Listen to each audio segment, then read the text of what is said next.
I don't know. Yeah. You know, I don't know about you, Wayne, but I've been live the whole time. I'm not AI like you, you know, I'm not like that AI king, you know? Yeah. Aussie Anyway, AI. Greg, Okay.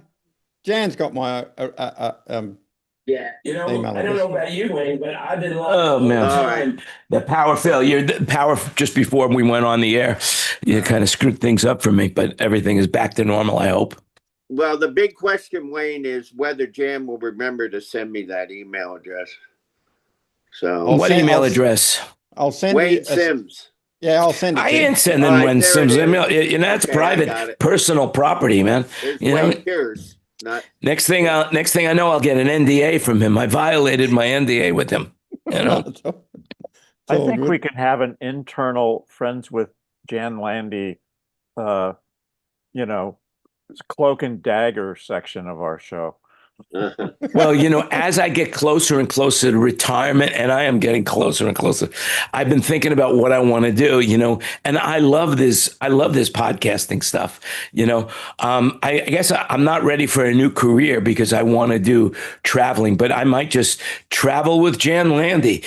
Speak with Jan Landy, friends of Jan Landy in the nude. I don't know, whatever it might be. well, like strike the last one. Yeah. I'm sure that'll be only two people to watch, me and my wife, and that's it. And I don't even know if she'll watch, you know, so come to think of it, I don't even know if I'd watch that, you know. Let me know if you want to go to Bhutan. I'll hook you up. Well, thank you very much. I really appreciate that. And he's not trying to get rid of me either. He has friends in Bhutan. Bhutan's a beautiful, I mean, when he posts those pictures of Bhutan, those pictures are amazingly beautiful. What a beautiful kingdom that is. Yep. And the people are even better. So. Wow, that is great. Yeah, it's what's the highlight of the country, would you say? You've been there multiple times. The people and the beauty and the culture and basically it's life-changing if you go there. That's all I can say. It's a little hard to get to, but well worth it when you go, and you cry when you leave. Yeah. So well, it's nice you still have the ability to cry, you know. It makes you feel like you're alive. Yeah. Yeah. You know, there's only one emotion that you have to cause from within. In other words, you know, they could torture you to scream, they could torture you to cry, but no one could torture you to laugh. Think about that. I know we experience it from time to time with one or two of your jokes, Jan. Yeah, that is not a laughing matter. Yeah, that's right. That's wincing. You're wincing me. Okay. But anyway, I'll tell you something else that's not a laughing matter. And just remember, welcome to Thinking Out Loud with Friends. My name is Jan Landy, and thanks for watching us on YouTube, Facebook, LinkedIn. Remember to share the show, give it the like. By the way, that's what AI told me to say when we start the show. It's analyzed the show and says I don't introduce myself, and I don't introduce the panel. So today, if everybody wants to introduce themselves, they can. If not, and I'm not going to stand in your way. But they also say that I need to promote the show a little bit in the beginning, the middle, and the end. I don't know if I'm going to do it in the middle, but I just did it now. So there you go. Last thing I want to say about that is remember, everything you hear today is an opinion. So do your own research. Even with our keynote speaker, Chris Stevens, you know, he's a human being. There's no AI in this show. The only AI is in the invitation. You know, it saves me hours and hours and hours. It's amazing right now what you can do with AI and video editing. I feel sorry for those people that made a career in this because basically you just tell it what you want and AI creates it. It's so impressive, really impressive. Has anybody been using it for video, creating video other than myself? Have you using it for anything? I've got one friend that has named his chat GPT. He talks about it so much. Everything that goes on in his life, he's communicating with chat GPT that now he just calls it chat. And he'll say to me, well, I had a conversation with chat today. And he treats it as if it's the end all, where all of every bit of information he ever needs. You know, if he's not feeling well, if he wants to, what he wants to eat, it scares me how much he's putting the confidence in chat GPT, you know, Well, there's a or any really AI. good South Park episode that details that exact situation. So I would recommend that. Yeah, I Did worry anyone- about him. Did anyone see there was some member of parliament, I don't know where in the world, that stood up and was reading a speech and accidentally read the AI prompt and Yeah. then read the rest of his speech. So the entire speech had been written by AI. Yeah. A week doesn't go by when we hear that some lawyer forgot, and he did a court brief, and it included all the AI prompts in his court brief. Didn't he got sanctioned? They all get sanctioned if they do that, and whatever. I mean, but in regards to the AI aspect of it, here's an interesting thing: AI is not confidential. So whatever you say to AI, they can and will use it against you if you end up in a court of law. So, but let's move on to the court of public opinion right now. And let's introduce our keynote speaker of the week, who's been quiet up till now. I hope the cat doesn't have his tongue. Chris Stevens. No. Now, Chris has spent over 20 years on the road as a front of house engineer for Jason Aldean, Thomas Rhett, Amy Grant. Kelly Clarkson. Oh, you must have some stories. She was the first winner of America's Got Talent. Is that right? I think that's what it is. American Idol. Anyway, along the way, according to his bio, he became an expert in complete audio systems design. He's digging into the digital network, and now he represents Stagetec, and they have a new product called AXIO. And that, well, I'm not going to say anymore, but let's introduce Chris. And Chris, why don't you introduce yourself to everybody, and let's get moving on this. Great. How's it going, everybody? I'm Chris Stevens. Jan, thank you for the introduction. Thank you for having me. It's good to be here. And yeah, like you said, I was a touring engineer for a little over 20 years.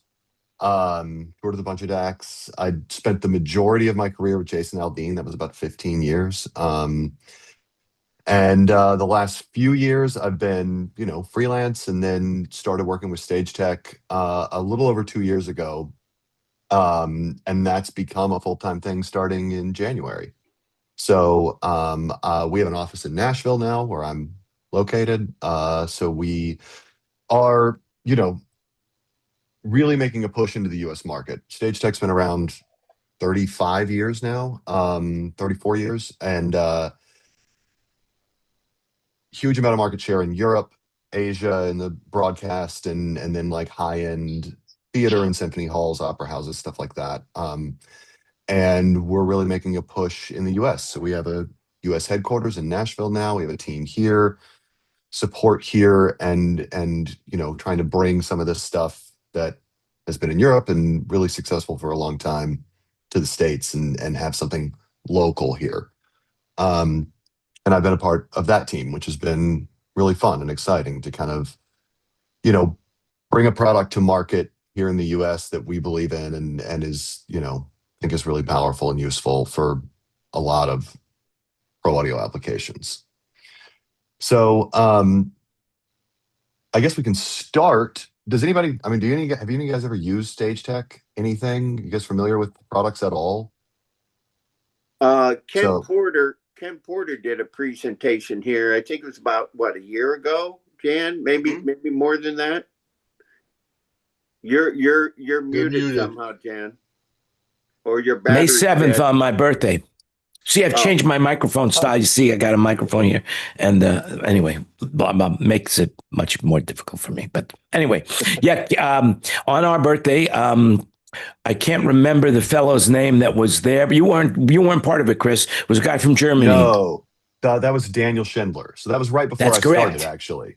I started about a month after that, a couple years ago. So, but yeah, it's been great. So, Stagetec's kind of the basic, our first product, and which has been kind of the core of our product lineup for the last 20 years, is the Nexus matrix routing system. So that's a totally card-based modular IO system. So that is kind of a anything in to anything out format conversion, signal distribution routing system. So that could be, those systems could be as small as a single device with a few cards in it, analog in to digital out in a different format. And that system is expandable to up to 63 devices and a total network capacity of 65,535 inputs and outputs.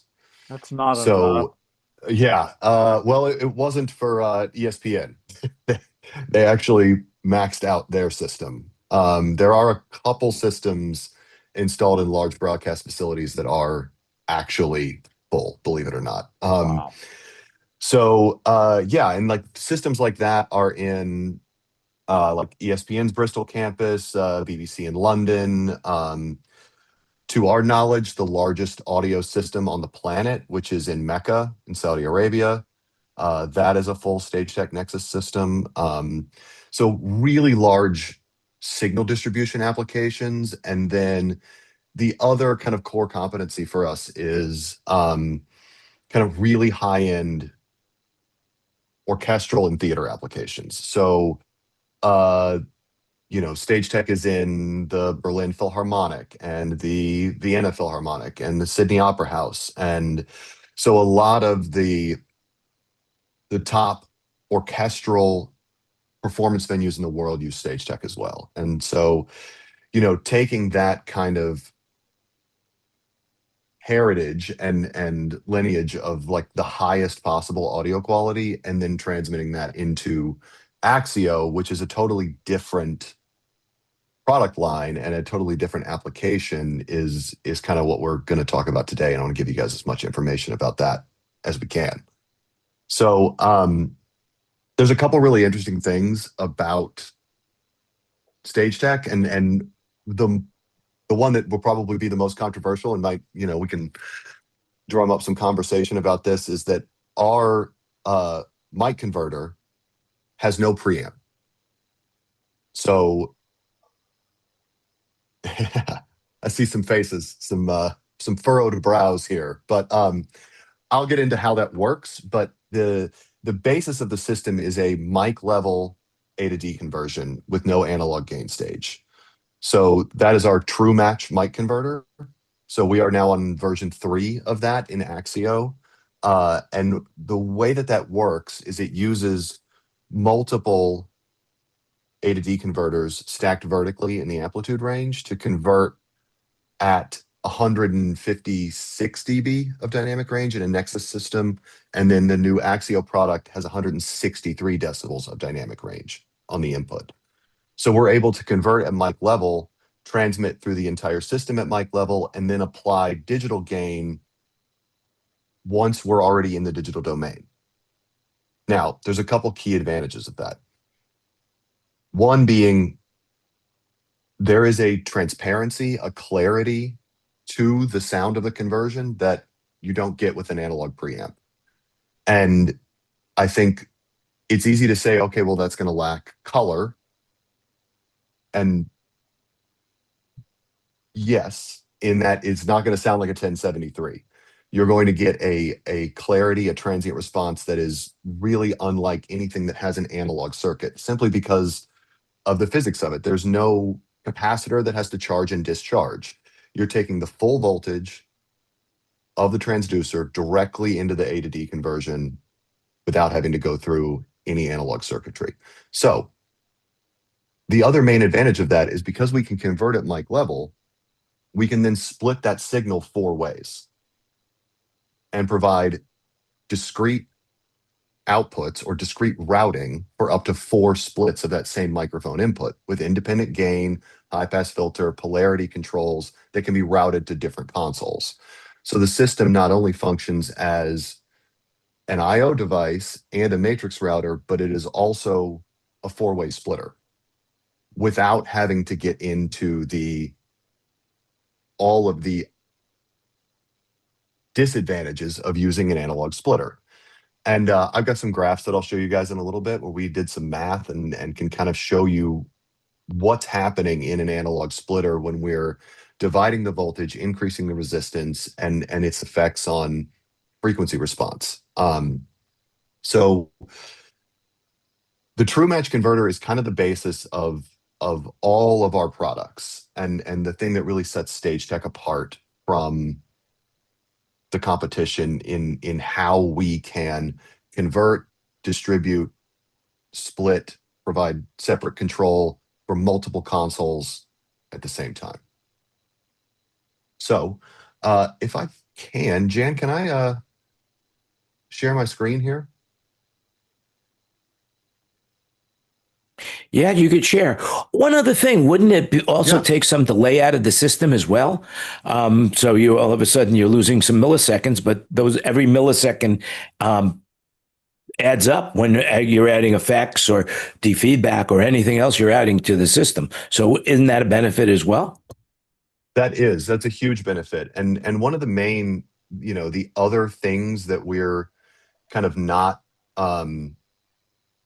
that I hadn't really addressed yet is how low latency the system is. So let's see. All right, can you guys see that? Yep. All right.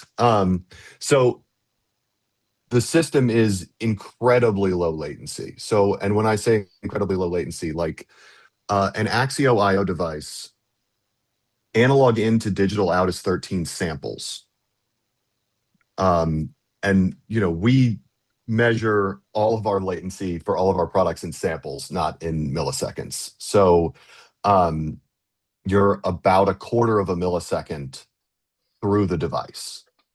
So to our knowledge, these are some of the lowest latency converters and router systems on the planet.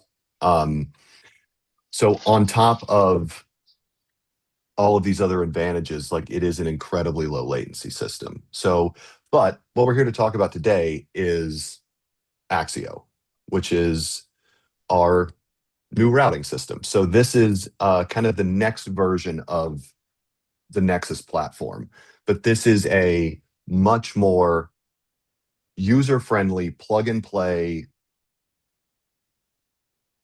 easily configurable system, whereas a Nexus system is more designed to be an installed, fixed configuration.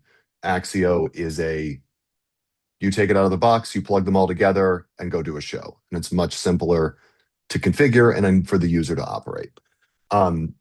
So AXIO comes in 3 sizes. There is a 8-in, a 16-in, and a 32-in. 32-in is 32 mic converters, 16 line out, 16 AES.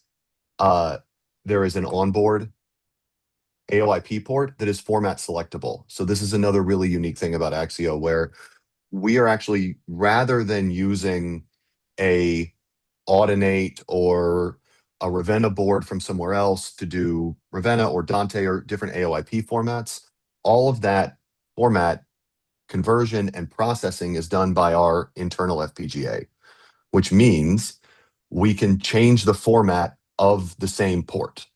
So we can go into the software and say, I need this device to be Dante today. I need it to be 2110 tomorrow. I need it to be Ravenna next week. And I don't have to use expansion cards or have different devices, use format converters or bridges. That device does all of the formats natively with the onboard hardware. Now, is that device wide or is that port wide? There's one set of redundant ports per device, and so each device can be its own format. Okay. So But in other words, you couldn't have one output be one format and one output be another format. you could, and we're going to get there. Okay. So what this and how we would do that is there's 2 different ways. We would either do it on 2 separate devices, that are connected via the loop. So these devices communicate with each other via AXIO loop, which is our proprietary fiber optic control and audio transport protocol. So that is 512 channels at 48K. The throughput latency of the loop, and that is up to 10 devices and up to 20 kilometers of length, is 83 microseconds.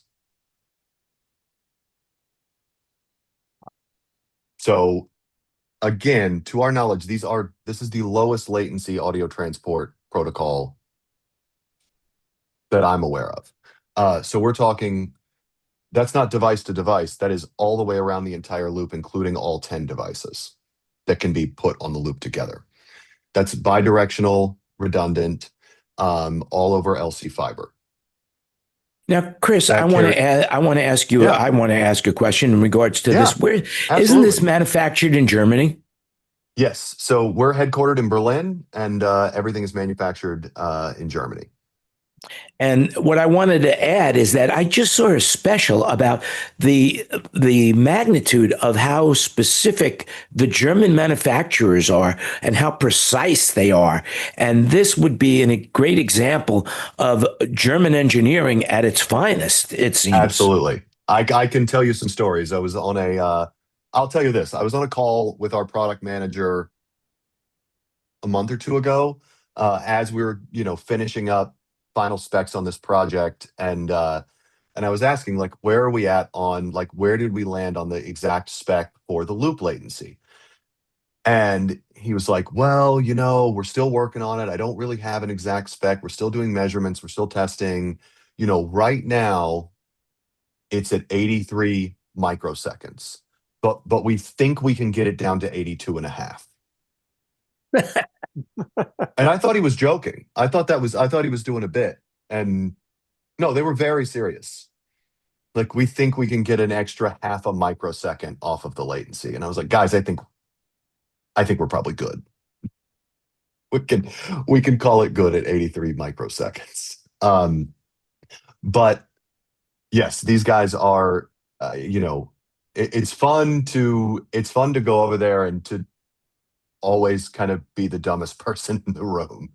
There's a lot of very, very, very smart people that work there and are, very good at their jobs.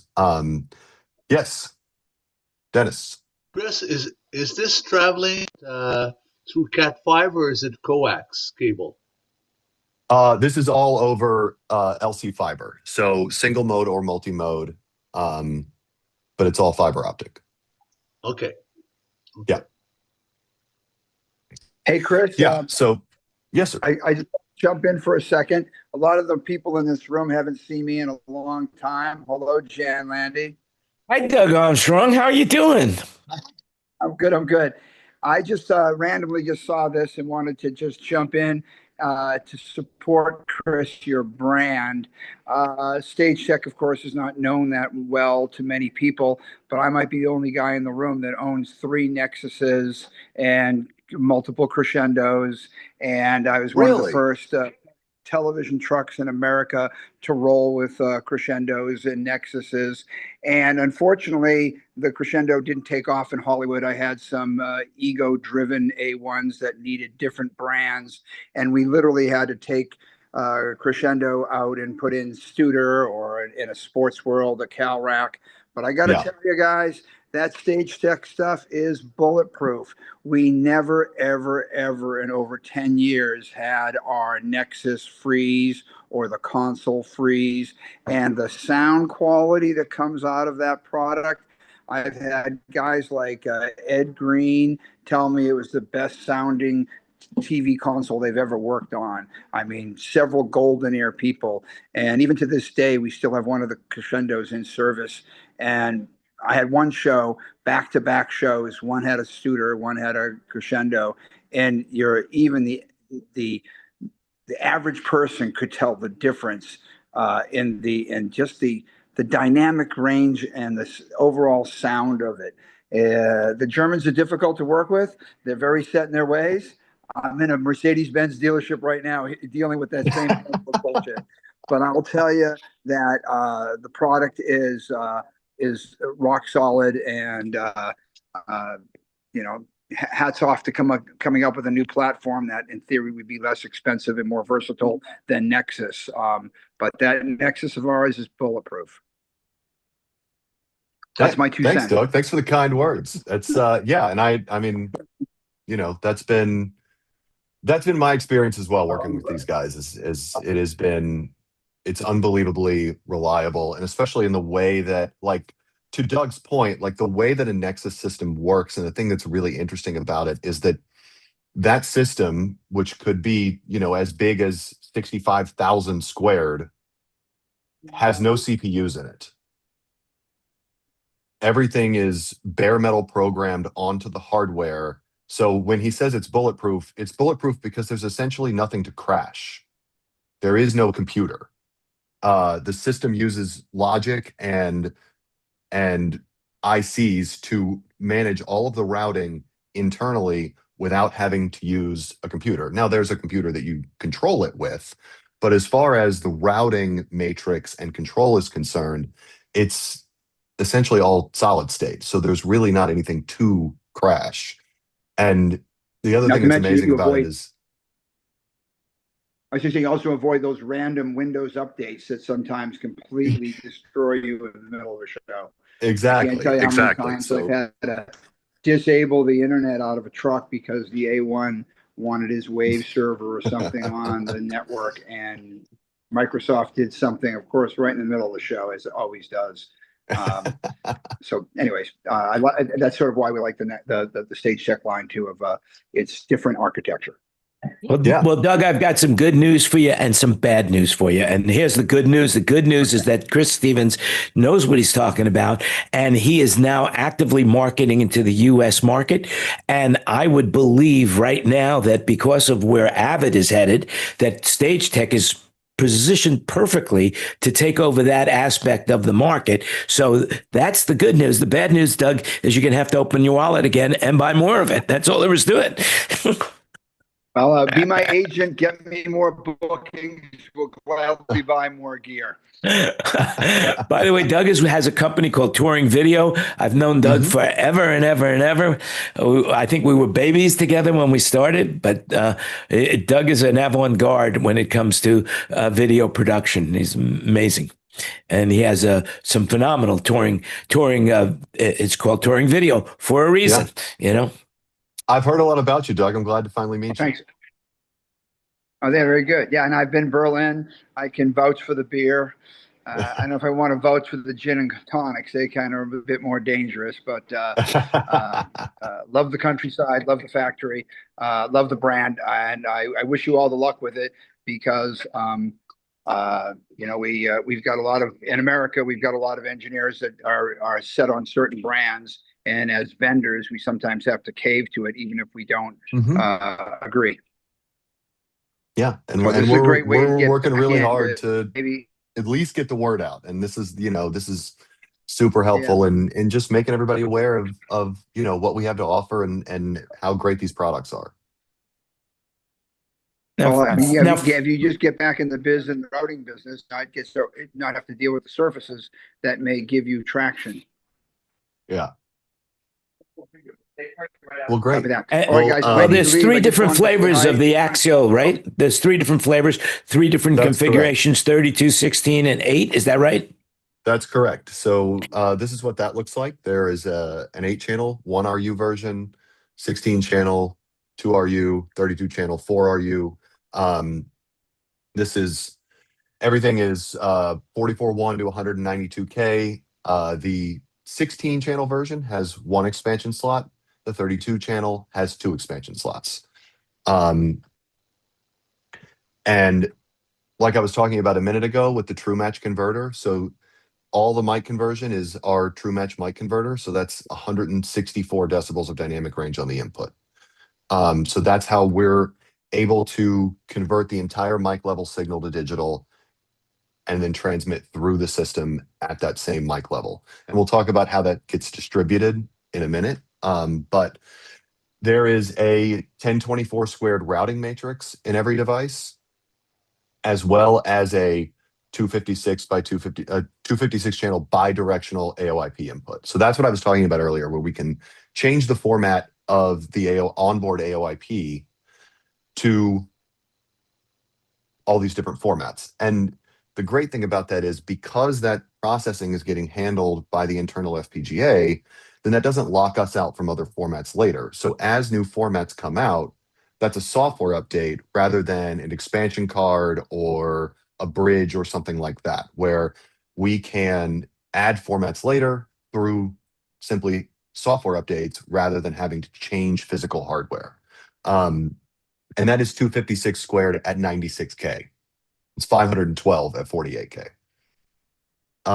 So if so I you understand you correctly, I mean, these are all features, but the benefit Yeah. would be is that one, you reduce latency, and two, the signal floor is much lower. So there's no noise in the system.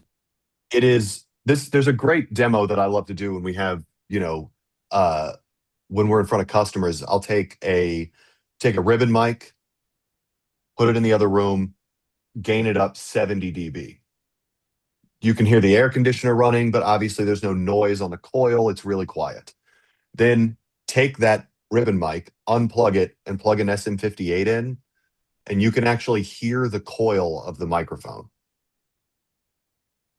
Because the conversion is so low noise, like you've never been able to get enough clean gain to actually hear the coil of a microphone, but you can hear it on our converters, and then you plug the ribbon mic back in and it's silent. So when we're talking about, low noise, clean conversion, this is, as good as it gets. So yeah, that's just one more advantage of this kind of really unique conversion technology. So yeah, like we talked about, these talk to each other over the loop. As you add more devices to the loop, it just creates a bigger and bigger matrix. So it essentially unifies all the devices into a single matrix as we add things. And then, like I said, the 16 has one expansion slot, the 32 has two expansion slots, and we'll be adding cards to this as Dennis, what's up? What are the options presently for those option cards? Right now we have BNC MADI. So that is 128 channels at all sample rates, but how you're going to use that is 128 redundant at 48 or 96K. At 192K, you don't get the redundancy. But yeah, that card has 8 streams on it. Okay. And then we will have it? optical MADI. Well, Okay. we will have optical MADI soon. AOIP, which will be the same format selectable AOIP as the onboard, but with sample rate conversion. So that'll be, in the next 6 months or so soon. And then we'll be adding more stuff kind of as time goes on. But for right now, it's MADI and then AOIP, multi-format soon. And then I don't know if it comes through in the, go ahead, Jan. My question to you is, okay, so if I only need 24 channels, can I mix an 8 and a 16? Is it completely interchangeable? So if I wanted a rack, I could have an 8, a 16, and a 32, and they all mesh together, or two 32s or whatever. It's all interchangeable and all exactly seamlessly connects to one another. Yeah, and because they're communicating with each other over the loop, it essentially functions as a single device. It's a single GUI. It shows up in the matrix and functions essentially as a single device. So as you add devices, the matrix just continues to get bigger. And, you have access to every input and every output on every device from every other device. And the proprietary software, you have proprietary software, I assume. And also I noticed that you could also control it from an iPad. Is that possible? So the other great thing about this is that the GUI is just a web-based GUI that's hosted on the hardware. So anything with a web browser, you type in the IP address, the GUI loads. There's no app to download. There's no Mac window version. It's just a website. You go to the website, You get full control over the entire system, and then you can have as many users logged in as you want.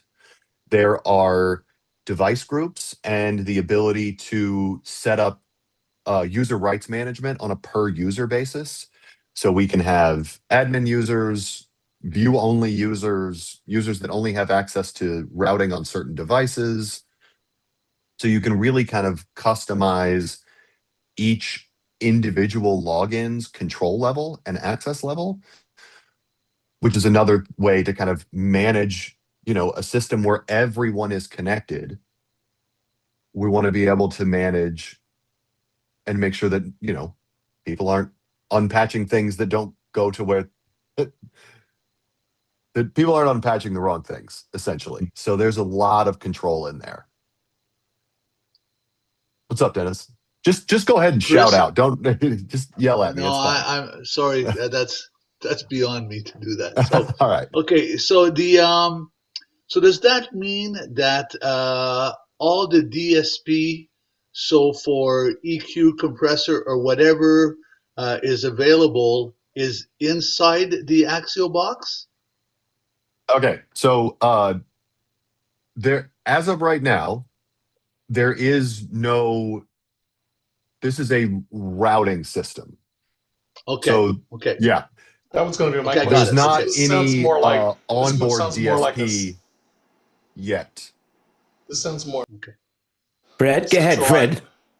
This sounds more like a centralized audio kind of a deal. You see ESPN, for example, max this out. So they would put these on their stages, plug microphones into them, and then be able to route them anywhere into the building.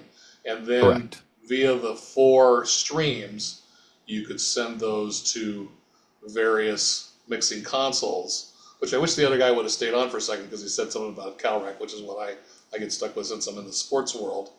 Yeah. So you could take these and basically using them as your front end and then convert it to Maddie or Dante or something, route it all to the CalRec on a single cable. Mm-hmm. And then that's where you get all your processing, your dynamics, your EQ, whatever. Exactly. You get that on your own surface. This is just a router. This is a console agnostic stage box routing system splitter.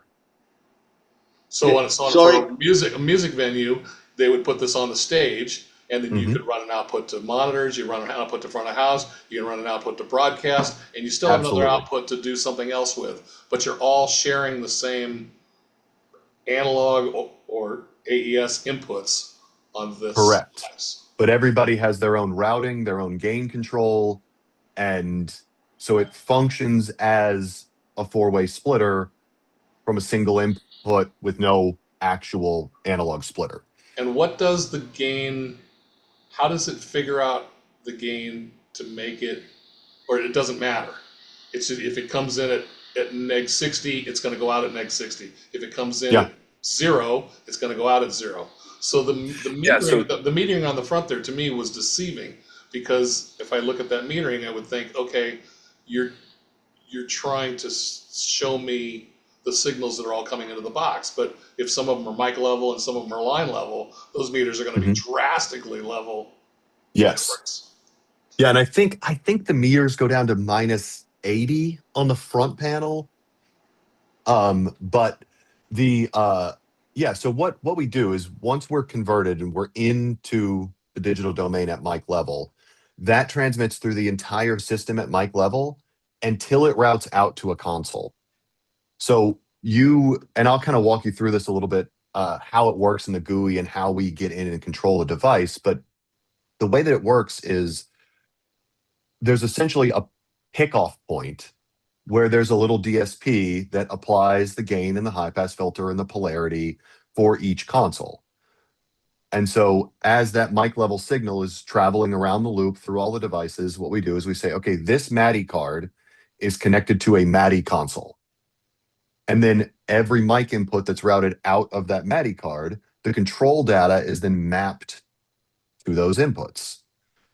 So then that is one split, is that MADI card. And then we've got a Dante card in another device that's plugged into a Ravage console.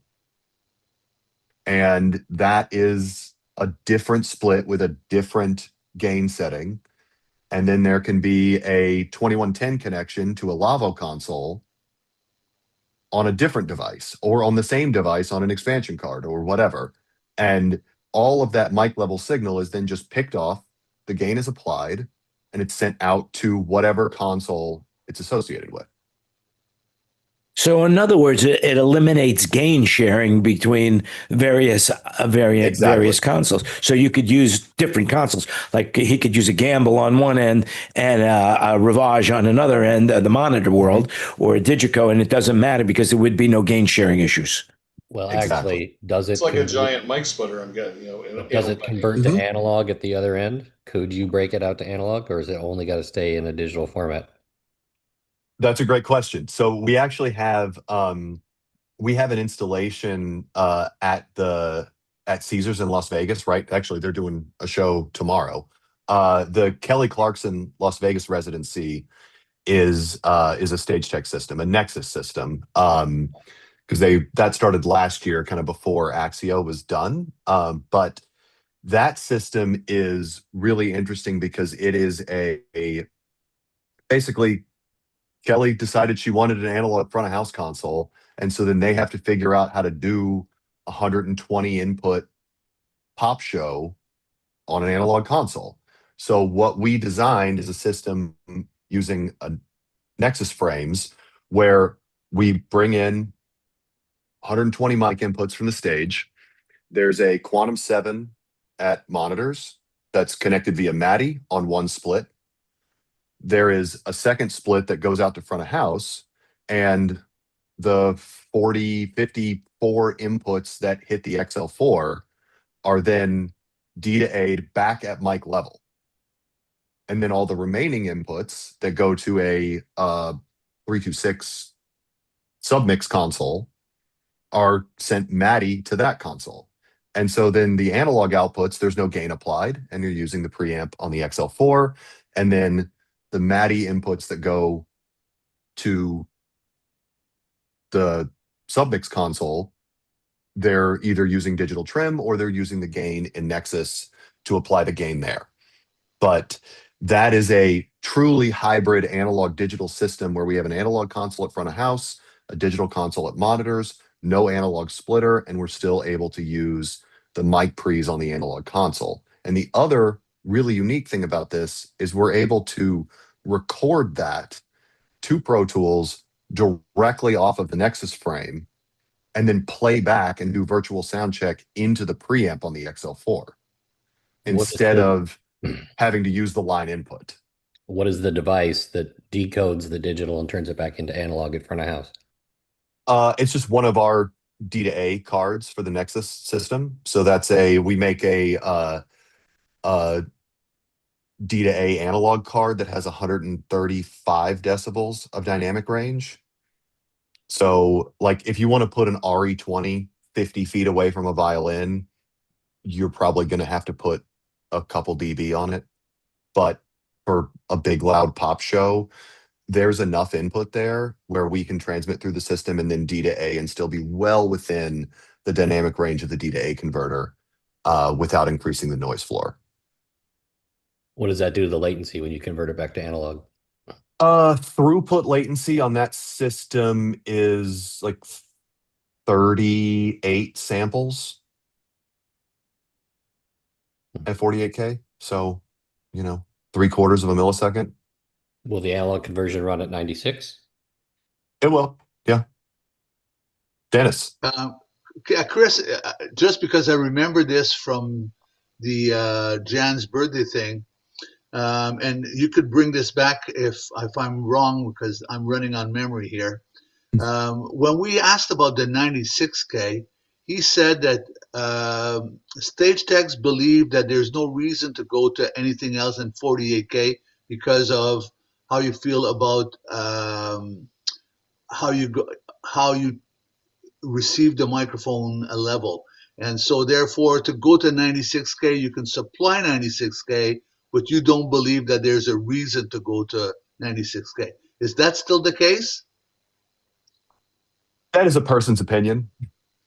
Okay. I don't. Okay. That's not a company. That's not a company-wide edict, but Okay. we That now was the what I gentleman. can tell you, Danny Daniel, said this, by yes, the way. yes. And I don't necessarily disagree that when I'm listening to our stuff, I can't tell. There is not a measurable difference between 48 and 96K where there is with some other products, especially older stuff. There was definitely a time 10, 15 years ago where there was a pretty noticeable difference between 48 and 96K and a lot of stuff. I do not hear that as much with our stuff.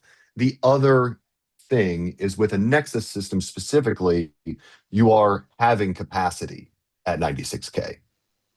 So there is a pretty substantial financial reason to maybe not do that because you need essentially twice as much routing capacity. So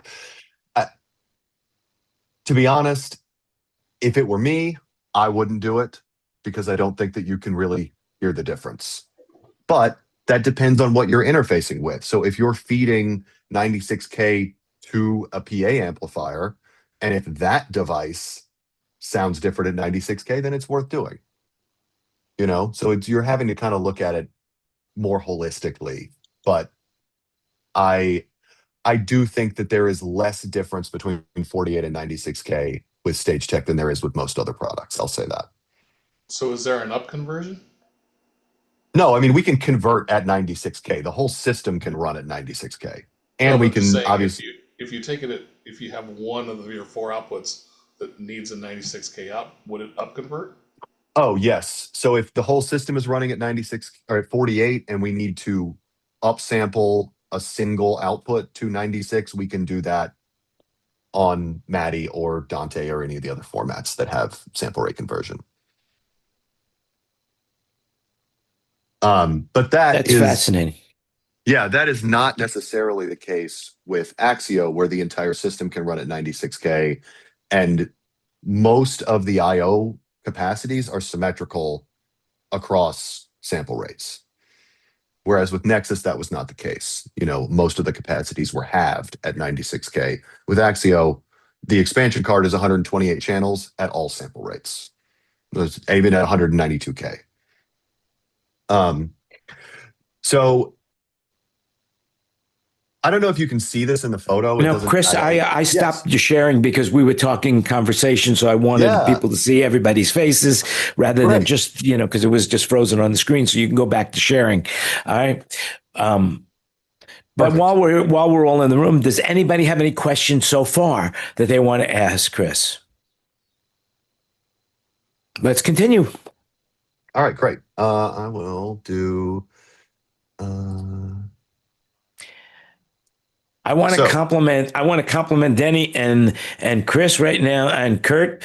Great questions. Everybody's doing great. Proud to have you around, guys. I really appreciate the questions, guys. It makes all of this a lot easier when we can just kind of talk about this and talk about real world applications and just kind of chat through all this.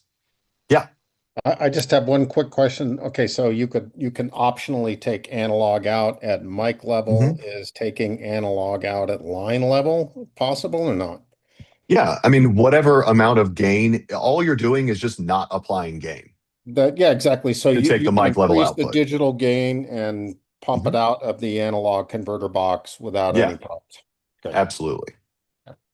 So this just. Let me ask you a simple question here regarding this. So Chris, in Christopher's situation, he's got a small PA, really small PA. He's basically a drummer and he provides his PA. Now, if he wanted to, he could get one of the 8 boxes, right? He can get the AXIO 8. What's the price point on that, MSRP or whatever? Yeah, list price on an AXIO 8 is $11,999. 11. That's in English. What is that? $12,000. Okay, good. Okay. Yeah, that's. Well, while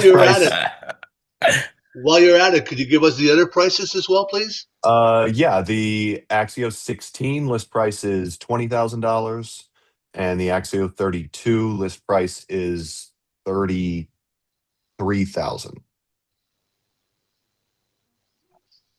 And if we get to a slide here in a minute where I told you the wrong thing, I'll correct myself. And hey, listen, just not that this is a paid political ad here, but Yeah. I'm going to work out a deal with this guy, so maybe I can give you guys a discount in the room, but I'm not promising anything. Just remember, everything you hear today is an opinion, so do your own research, and also remember to give us a thumbs up and a like. All right, now moving on. Yeah, so this just kind of gives you a view of the back panel. They're currently sold through distributors or yeah, so we have right now Ken Spectrum Sound is our US distributor, and then we have dealers kind of all over.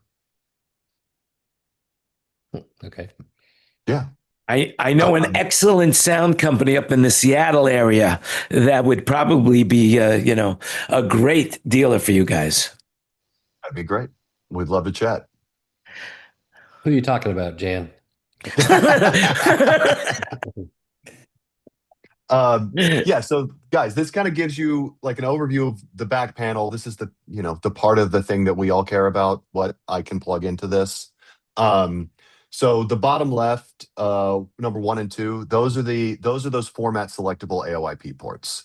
So you can do that via copper or SFP fiber, and that can be Dante or 2110 or Ravenna or whatever, and that's 512 channels at 48K. Then the loop SFP, so that's how the devices communicate with each other. That's number 3. There are switched control ports, so we can plug in multiple devices. We can load the GUI on a computer, also plug in external control from another device, which I'll talk to you guys about in a minute. How we control the gain from another console is really kind of the secret sauce of this whole thing. Board clock in and out, you can see the expansion slots. It's got a bunch of plugs on it. On your loop, just a question. Yeah. Is it dual fiber or single fiber? It's dual. It's duplex LC fiber. Duplex. Yeah. Yeah. And then this is the Matty expansion card. So this is 128 channels, redundant at 96K. So we can feed a redundant source, and the card itself will manage switching between redundant sources. So if you have a dual engine console or you need to feed 2 record systems, the card can do redundant switching on the RX and the TX. Now, let's talk a little bit about the converter, just to give you guys an overview of like the difference in dynamic range on some inputs. Now, I've obscured the names of some other manufacturers here, but these are, mic converter dynamic range stats for, the other biggest consoles on the market. And 115 to 120 dB is pretty typical for most mic converters. The Nexus system is 158. The AXIO, which is brand new, is 164 dB.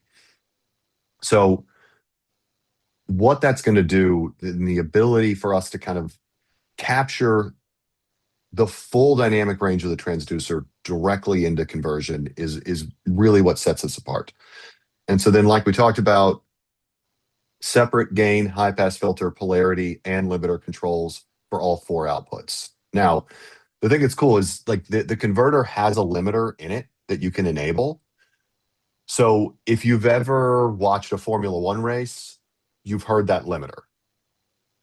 So all audio for Formula One, all the mic conversion, everything is done on Stagetec. The reason that they use Stagetec is because our converter is the only thing with enough dynamic range for, to be able to use the track mics to capture birds chirping and then have a Formula One car drive over top of the microphone and not clip and not distort. So that's where that limiter comes in. And we have a lot of users that use that, especially for motorsport. So it's Formula One, MotoGP, that's all done on Stagetec. And then we can also bring in third-party control, which we'll talk about in a minute, how we can control this from another console. So we talked about splitters, and this is where it gets kind of crazy, is we've kind of looking at what happens when you're using an analog splitter. So what this graph shows, the top is, there's 4 different microphones that we've charted out here. The top is obviously if you plug directly in, you're going to get a flat frequency response. Now, if you take a industry standard digital console mic pre that has a 1.7 k ohm resistance, and you put 2 of those on either side of a passive split, this is what's going to happen to the frequency response. So that orange line is an SM57. You're down 6.5 dB at 16K, and that's just from the divided voltage and increased resistance of an analog splitter. That's not necessarily the converter's fault. That's just physics. You're dividing the voltage, you're increasing the resistance, you're negatively affecting the frequency response. So then when you think about putting, 2, 3, 4-way splitters, even with transformer isolator splitters, like the transformer still has a draw on the transducer and still increases the resistance, divides the voltage. So you're getting grounding isolation, but you're not really avoiding what's happening here in the frequency response. And we just kind of accepted that, like, if I want to take a microphone and plug it into 2 consoles, this is kind of the only way to do it, or we have to share gain. And, what we're saying is you don't have to do either. You can have the best of both worlds and everybody gets their own gain, and you don't have to pay this frequency response penalty for all of that. And, then looking at what that does to rack space. So let's say you had to do a big show. You had to do a 128 input show on 3 consoles, front of house broadcast monitors. You need splitters. Everybody wants to use a different desk. That's like 82 rack spaces in just IO and splitters, and a lot of money. We can do all of that with an extra split and a bunch more functionality and better sound quality in 16 rack spaces for like a third the cost. So when we're talking about efficiency in, and I mean, especially for touring acts, like diesel's not getting any cheaper, and, floor seats are getting more expensive. So the less gear that we're carrying, the better the value proposition is. And so when we can shrink the size of the system down, that's good news for everybody. And so, this is what that looks like in practice. We can take one microphone in, digitally split it 4 ways, provide separate gain, polarity for 4 different consoles in different formats, and bring in control data. So AXIO is going to show up as a native I/O device in Yamaha, Ravage, and DM consoles. It's going to show up as a native I/O device in Lavo Home, and obviously with our consoles. And then anything else, you can control this with Ember Plus or OSC.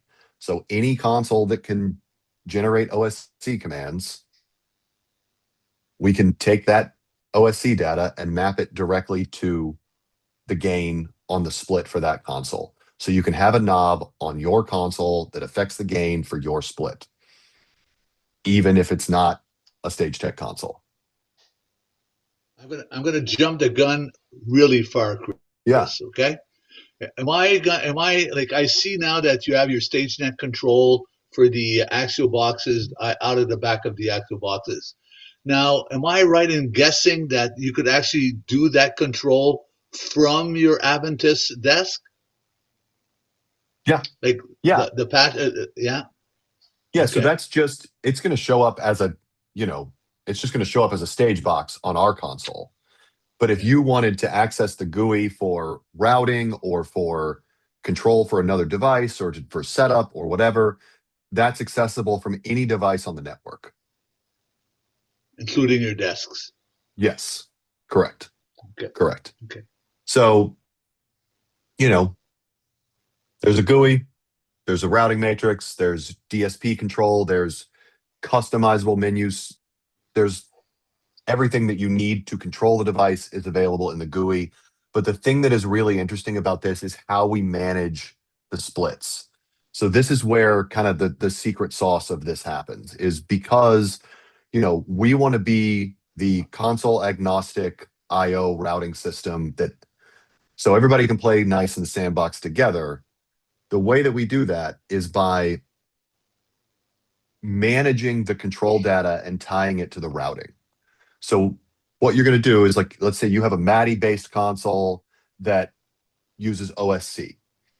You're going to go into this menu and you're going to say, I'm connected to this device and I'm connected to this MADI port, and that is an OSC based console and it's at this IP address. And then every microphone input that's routed out of that MADI port, then the incoming control data is mapped automatically to those microphone inputs. So if microphone 1 wants to be channel 1 on the console, then that maps. But if you change the routing so that mic input 1 is now routed to channel 9, all of that control data, our software maps that automatically. So you don't have to manage that. And it's as close as a OEM manufacturer stage box for that console as it can be, while, providing this level of functionality and not having to use a splitter. Yeah.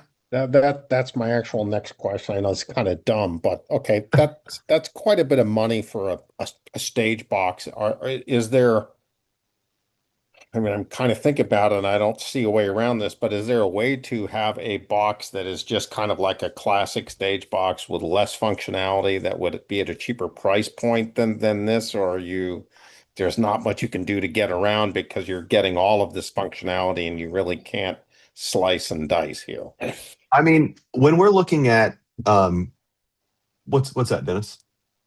I was going to say, Chris, for your information, a same size stage box from SSL is just over 20,000 US. So when you look at what this stage box does for its price, I'm thinking like an Allen and Heath, their stage boxes. Those have mic pre's. It's all, it's a classic, Dante's stage box. You just throw it up there, and it's and I like think, 3 or 4 grand. And maybe there's a point where that kind of makes sense, and this is kind of the first product in what will be a kind of long line of products. So maybe there's a point where that does make sense, where we have something that is less functionality. But when we're talking about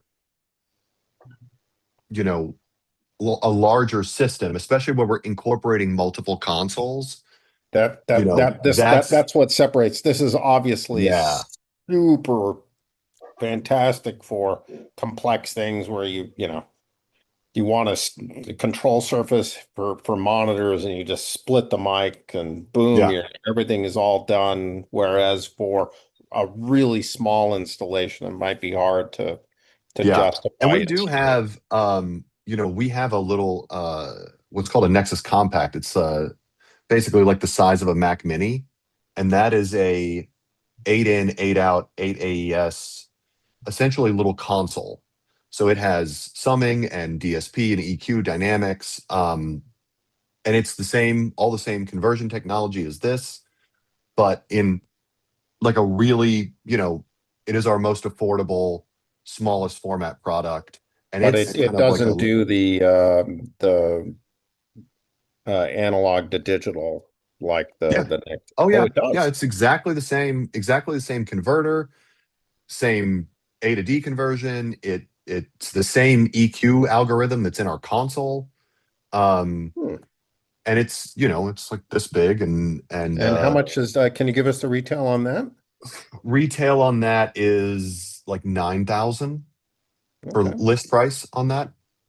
But I mean, it is actually like a mini console. So it has EQs and dynamic and busing and all of that in a really compact format. Damn, Chris, you beat me to it. I was going to say, if you have to ask, you can't afford it. That's all I can say. But you offer what about clock? the hardware for this? What would be like IO panels, multi-pin, quick disconnect, all that kind of stuff? Is that part of the product line, or are we on our own for that stuff? For the AXIO stuff, because everything is all the front panel is XLR, we don't have anything right now. Now, we're talking to some other partners about offering, some products that would integrate with this to create, multi-pin, whether that be over Cat5 or other multi-core options. But because everything is XLR based, we don't have anything right now. Now, the Nexus system, The analog, because because that is totally modular and all card based, we have different connector types for all the cards. So like the mic in card comes with XLR or with D sub or with RJ45 breakout. And so then you can kind of customize what you need for that. But the stage boxes and the multi-pin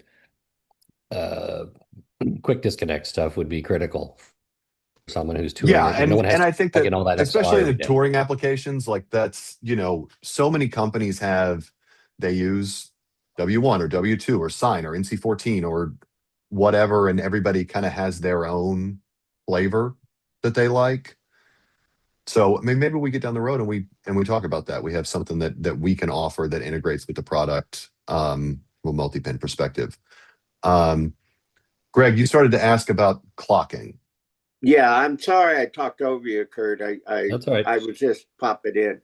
Yeah, because a lot of people have, especially with multiple consoles and integrating with different things. All it takes is a glitch, and you got clock wars going on.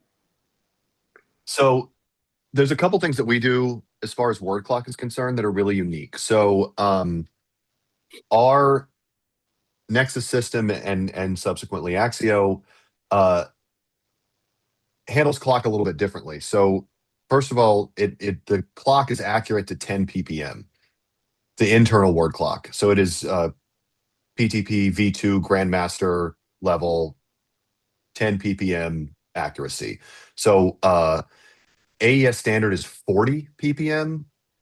Like a Prism clock is like 25. Ours is 10. So it's incredibly accurate word clock. Every device has a two-stage PLL. The management of the clock is really unique. But the thing that is interesting about that is that we essentially oversample the word clock. So the word clock runs at 384 megahertz. So there's essentially, or 384 kilohertz. There's essentially 8 samples for every single sample. So the entire system can switch clock sources within a single sample. Okay. So if you fall over to whatever your backup clock source is, the entire system can reclock inaudibly within a single sample. Okay. Well, taking your example of Caesars, okay. Yeah. Is the master clock the Nexus or AXIO at that point? Yeah. So the master clock, and that's, I mean, is that preferred? It be the master clock versus? Yeah. You see a lot of other people saying that, hey, I got a Big Ben in a rack here, and that's the master clock. Yeah, and I mean, we can certainly take word clock input and distribute it and get the same functionality because of the way that the switching works and the PLLs in the clock system. But our clock is really, really good. And, I would, if it were me, I would let the Nexus or the AXIO system be the clock master and then have everything else clocked to it, because it is essentially the hub of the whole audio system. And does that exist in the entire ring? So let's say you have 10 boxes going down, Mm-hmm. and if box 3, whatever matters, somebody drives a forklift into it, whatever. Is the clock interrupted in that ring? No, because the loop is bidirectional. Right. and redundant. Right. If a device was to go offline, then obviously the signal just goes the other way. Right. Essentially goes the other way. But Okay. All right, so Yeah. your clock could knock the other clock right out. Boom, right out. Clock it right off. But Okay. I guess your point is that you would prefer the routing system, which is what you're describing, Axios, and yeah, to be the master clock. that's what I would do. And I mean, we're totally aware of the situations where, that's not the case. Or, when we're in a large 2110 implementation and we need to clock to an external grandmaster for whatever reason, that's, And a that lot works of too. broadcast time, they want to control the clock. Exactly. Go ahead, Denise. Exactly.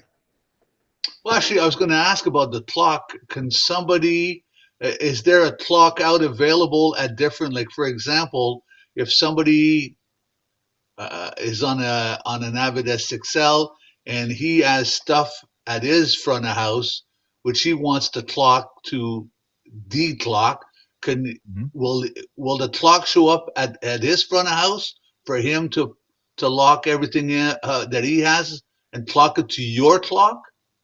Yeah. There's a word clock output on every device. And then every output, whether that be whatever format that is, if it's Matty or Dante or whatever, could also be the clock source for a third-party device. I might add that this is a this is a very timely conversation. Remember what we joked about? Michael, All right, we is got that- a bunch is of that questions. a- Michael Fraley has the question. Kurt's got a question. You were worried, Chris, there wouldn't be any questions. You were wrong. There you I go. love this. This is great. Also, I got one more thing to say before we go on.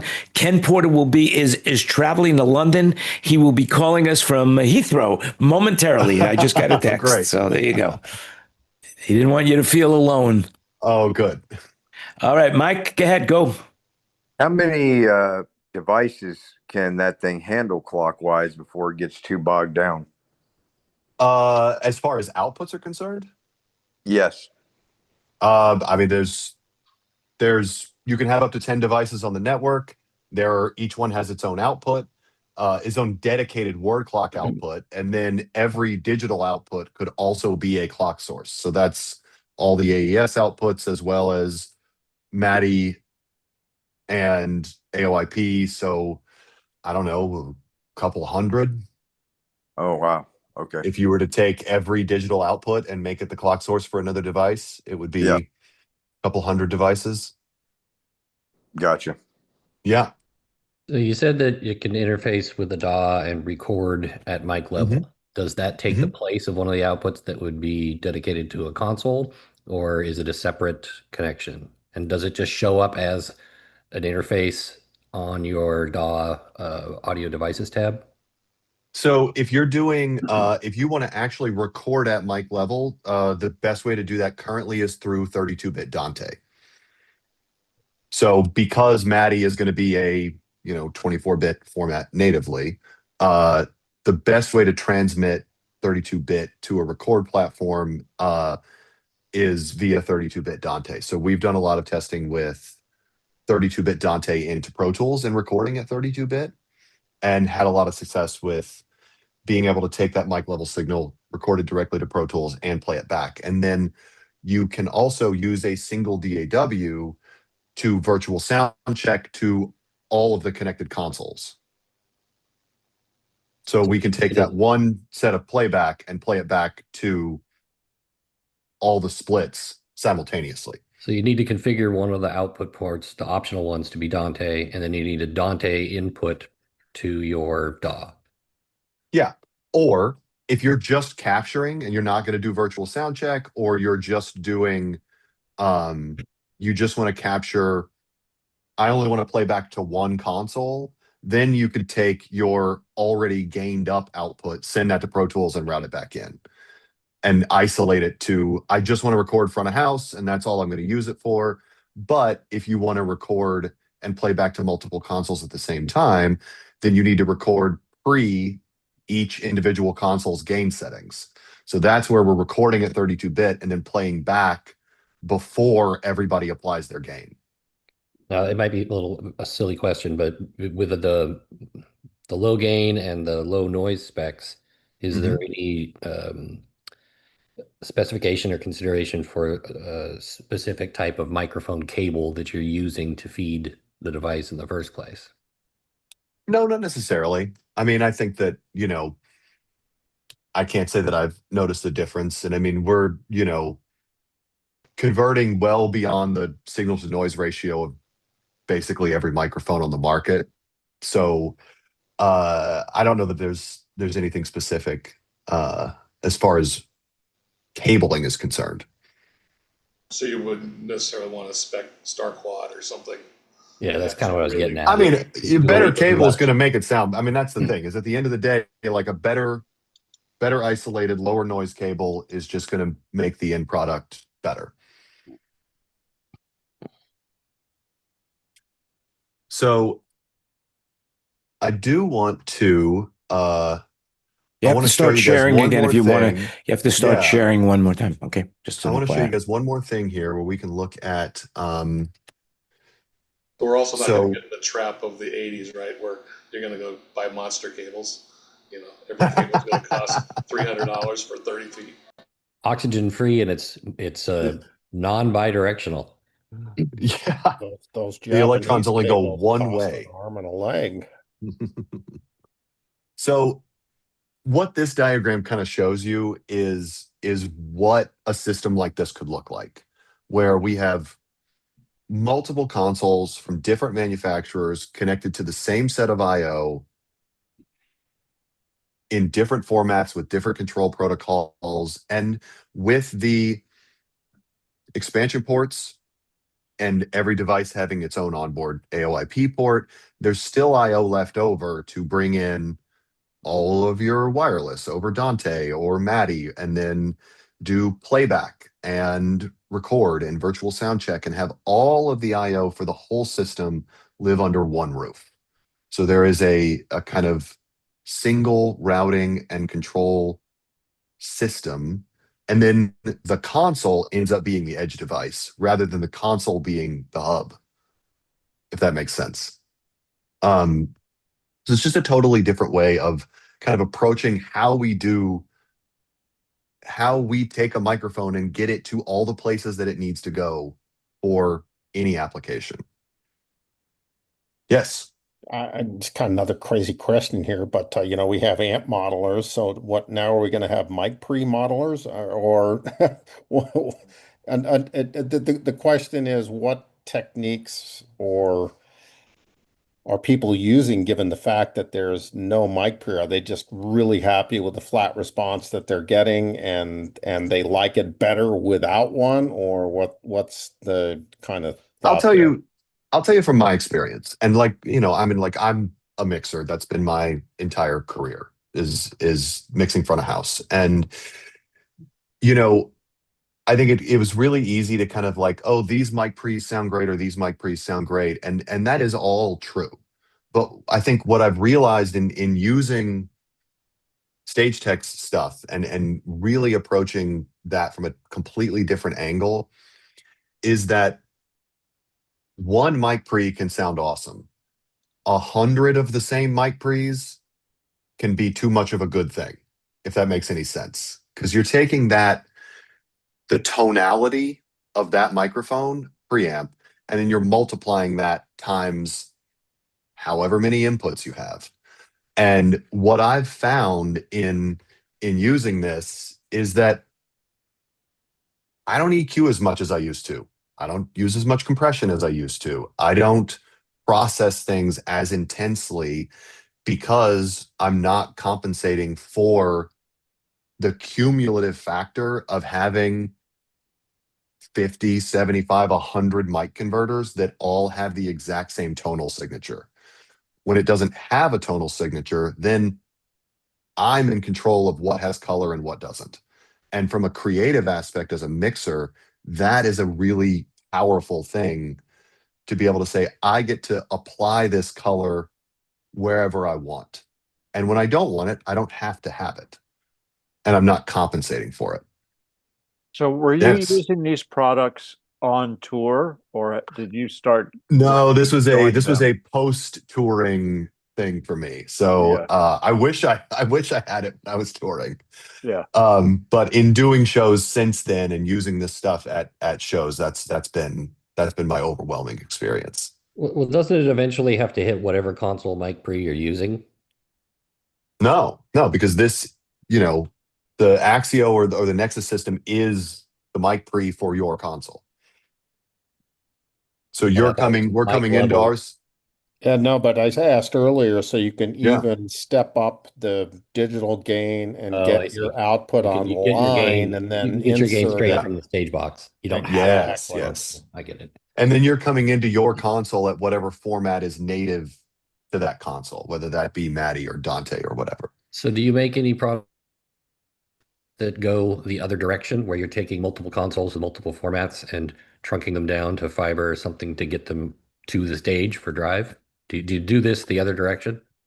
Yeah, because I mean, essentially it is a routing system. So we can also, like, let's say in this example, the front of house console is a PM10, then outputs from that would come back through that same Dante stream into into an Axio, go through, be accessible from anywhere else on the system, and then we could take a separate Dante output and feed that to the PA or AES3 to a system processor or whatever. Because again, like, every output is accessible, every input and every output is available everywhere.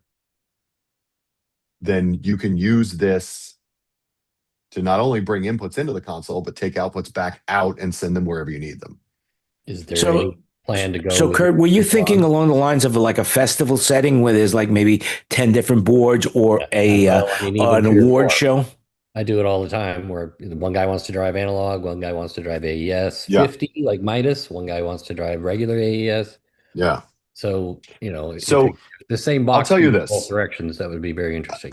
There is, as far as there is enough, there's a lot more DSP in this device than we're currently taking advantage of. I'll say that. Any So plans for Milan? That's what I was going to ask. Yeah. yes.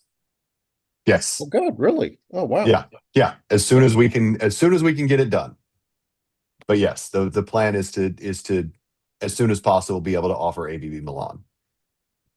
Okay, so Yes. just quickly, if you were to Yeah. just supposing you were to have Milan, you would take the Ethernet port out of, let's say, the box on stage, run that into a Milan capable switch, and then run that to an array which listens to Milan.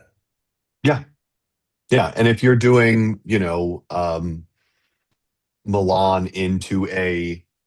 if you're feeding Milan into a Milan native system, you wouldn't even necessarily basically need the we're switch. talking about Meyer, so Yeah. Galileo Yeah. You could and take so forth. once, we have Milan implemented, or if it's Dante or 2110 or any other AOIP format, you could take that Dante stream straight off the back of the box directly into wherever you're going. Like, you don't even necessarily have to have a switch. Because that stream is 512 channels, you can take, the entire capacity of the loop directly into whatever the device is. Is there any reason that the signal that you're going to be sending potentially down Milan would have to come from the console rather than, like in my case, I've got Galaxies at front of house, and so I drive the Galaxy with the console, and then I'd use the Galaxy to drive Milan. Is that something that would be doable with this box? Yeah. I mean, and like, whatever format you need to get into the Galaxy in, whether that's analog or AES or Milan. whatever format, like, you could go directly into the Galaxy that way and then have it output Milan to the PA. And the Milan would take the place of one of those expansion ports back, theoretically? Yes. Yeah. Theoretically. Yeah. Ken Porter. Oh, go ahead, Denny. I'm sorry. No problem. Actually, Michael also has a question. Michael is being very I'm polite. sorry. Yeah. He's raising his hand. Michael, just jump right in. Forget about Yeah. raising hands. You know. Well, no, I mean everybody was stepping on everybody for a while. And I'm like, I'm not going to add to that chaos. Oh, I love the chaos. Come on, that's the whole idea. Chaos, you know. But it's controlled chaos. I swear, it's controlled chaos. Sir, I doubt the veracity of your statement right now. That's why everything here is an opinion. Do your own research. Exactly right. So, the first question I have, and this is from just so many shows, blah blah blah blah blah. What's the failure rate on this like? Because obviously, if this system goes down, you're screwed. Well, I you're think done. you joined a little bit after Doug Armstrong was in the Doug room Armstrong was on the room from Touring but, Video. Yeah, but he's had a Nexus system for 10 or 12 years now, and said it was the most bulletproof, reliable product he's ever used. So, from a standpoint of reliability, like we've had the Nexus system at ESPN has been installed almost 20 years and has essentially never been serviced and hasn't been turned off. Okay. So, I mean, these products are incredibly reliable. In other words, it's way more reliable than Dante. Gotcha. Yes. I will say that with confidence. Yes. Yeah. And yeah. Then the second thing I have is there a limit to how many I mean, for example, the Sphere comes to mind. Mhm. That's it's a god awful lot of outputs. Is there a limit on outputs that you could do with this?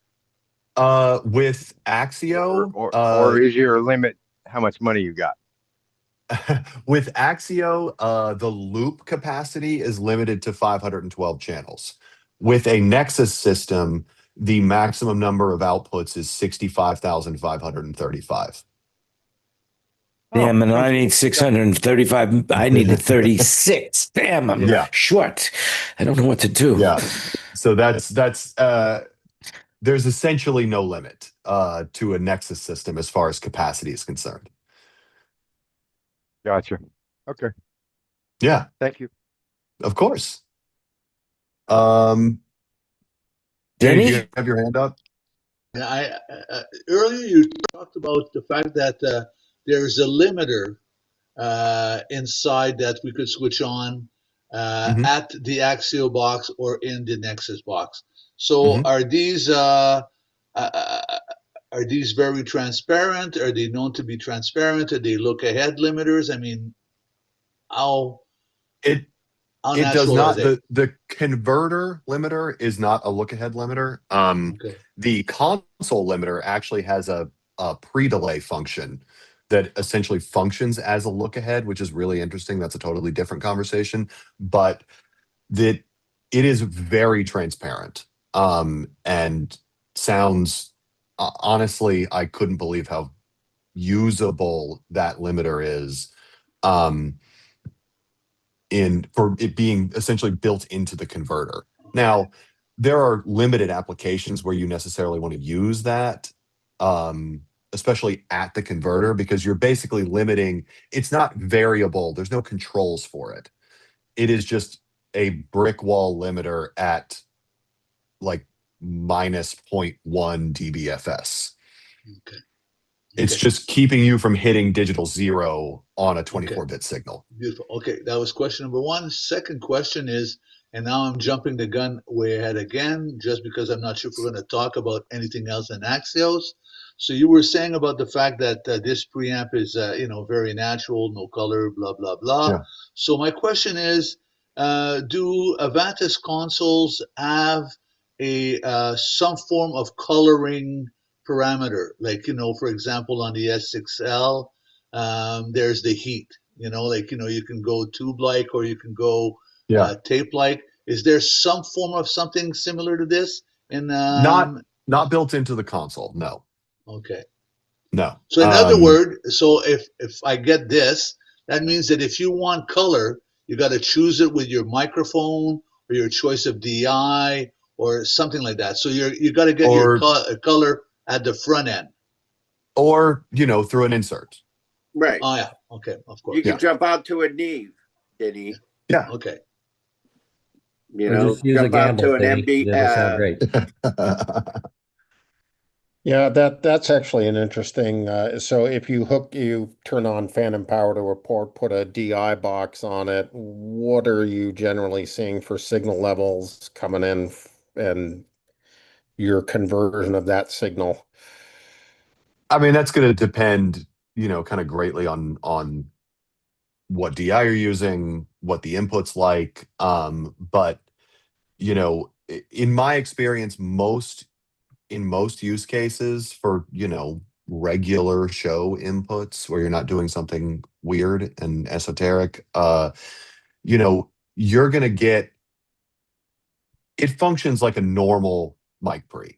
So like you're going to be applying a similar amount of gain as you would with a standard mic pre. So if you plug a 58 in and you're doing on a vocal and you're used to putting 30 dB on it, your experience as a user of interacting with it is going to be really similar to a standard analog mic pre. Sorry, how does it do? How does the input stage do DC blocking when phantom power's on? That's a great question. I don't know that I know the answer to that, Wayne. I mean, Good one, Wayne. meaning what? Ask that Oh another my way. Let me God. see If we I were can- in a Monty Python movie, you'd be thrown off the bridge. Unbelievable. So That's it. I go ahead, Wayne. I'm sorry. No, you're right. Yeah, carry on. Yeah, I was just interested Um, because it's all digital gain, but somewhere along the line you've got to stop that voltage getting into the digital gain. Well, there's not digital gain. The digital, I mean the into the converter. converter. Yeah. So there is. There's I'm another not gonna. problem in I'm not gonna broadcast say is anything because I reverb. do not know the exact technical answer to this question. So I will find out and I will let you know. Do you have any I wonder information if Ken about the- Porter knows that answer. I mean, he is in the London VIP airport room. We were able to see that for a while. I'm in the Atlantic Lounge, and no, I'm not sure I know that answer either. That's something Yeah, we run that's into in broadcast every once in a while. Somebody will take a comm line, an RTS 32 volts mhm. or a clear comm at 30 volts and plug it into a mic input. Is that going to survive? Yes, and I mean the isolation on the mic input is pretty amazing, and like I have been told that basically you can't blow it up. Like if you were to plug it into the wall, it would not blow the card up. That is what I was told. I've obviously never tested that. I like my job. I'd like to keep it, but that's what I was told So by the Germans that are a lot smarter than I am. you showed us amplitude response. Do you have any information Mm-hmm. on the phase response of the circuit, and does it change when you apply gain? The answer to the second question is no, it does not. Because it is purely digital gain, you are just, increasing the value digitally rather than there being an analog circuit applying the gain. I do not have any like phase response graphs or anything for the converter itself. I did not come prepared for this level of technical questions. I should have showed up with some more charts. Lots of nerds in the room. Yeah, I love this. This is Well, great. yeah, lots of, I mean, hey, I'm comparing now and comparing, Axios is compared to like the Roadrunner compared to Wile E. Coyote. No matter what Wile E. Coyote, the Roadrunner's still there, Well, I would like to ask one from my level of expertise. In other words, if I have a 7-Eleven big gulp cup Mhm. and I shoot out to 10,000 strings to 10,000 other cups, can I apply that gain digitally?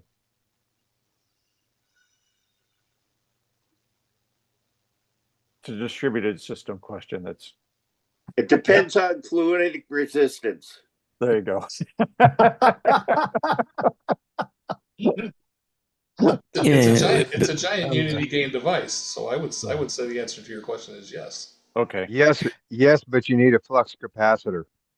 No, it seems like this is, just a testament to German engineering. It's just amazing, I want to see how the thing does on one of Greg's rocket launch gigs. That's what I was saying earlier when you talk about the Formula One's headroom nothing launch. compared to that. Yeah, I was saying Greg. Said Greg should be really interested in this for rocket launch applications. Yeah. Yep. We burned up quite a few cards over the years. Well, we'll have to talk because that's actually what's nice about what I like about this for that particular application. We were using fiber Matty, and we reached the limit of what Matty could do because you have a microphone field around a launch pad, okay, at various differences, but your control surface is several miles away from your stage boxes. So even with fiber Matty, we reached the limit of it. So where we had the hot boxes, and just to go ahead and so that we can cheat physics, so to say. Yeah. Well, and for the Nexus system, we have a whole plethora of SFP options for like ultra long range transmission stuff. So we have a lot of. Well, if you're doing F1, that makes sense because I mean, if you're doing some of the very larger tracks, especially the newer ones that you can't go to now, like Bahrain and Qatar. Those are tremendous distances.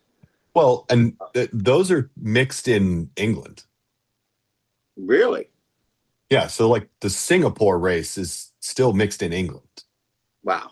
So we provide stage boxes, and then they transport all that signal for every track in the world back to their broadcast facility. And now they're Kuala Lumpur in a month or so. Yeah. Because Bahrain's going to be in Kuala Lumpur. So. Well, Fred would be, consistent with that. He's familiar with that because when he was doing the Olympics, where were you, in New Jersey or Connecticut or something like that? Connecticut. Yeah. But that was all done with what were the remote consoles you were using, Fred? I don't know what they were using. Well, what console? Oh, that's right. We had Calrex are all in Stanford. Right. I'm surprised you remember anything, Fred, but the drone noise. I'm sorry, I figured that was the only thing you could remember from that show. But if I remember correctly from the I forget the name of the guy who has a YouTube channel that does a deep dive and everything. They talk Dave about Ratt? Dave Levine, Dave Ratt? No, Mike. I think it's Mike D from NBC. Dallas Taylor. Yeah, Dallas Taylor did that, and they were talking about Calrac has a head, like it was kind of like a mini stage box, a controllable mini stage box where they plugged in a studio, but the actual control surface was back at Stanford. That was an all Calrac product. It's called the RP1. Yeah. Okay. So. Well, it seems you've got a really excellent product here, and also the applications seem to be unlimited.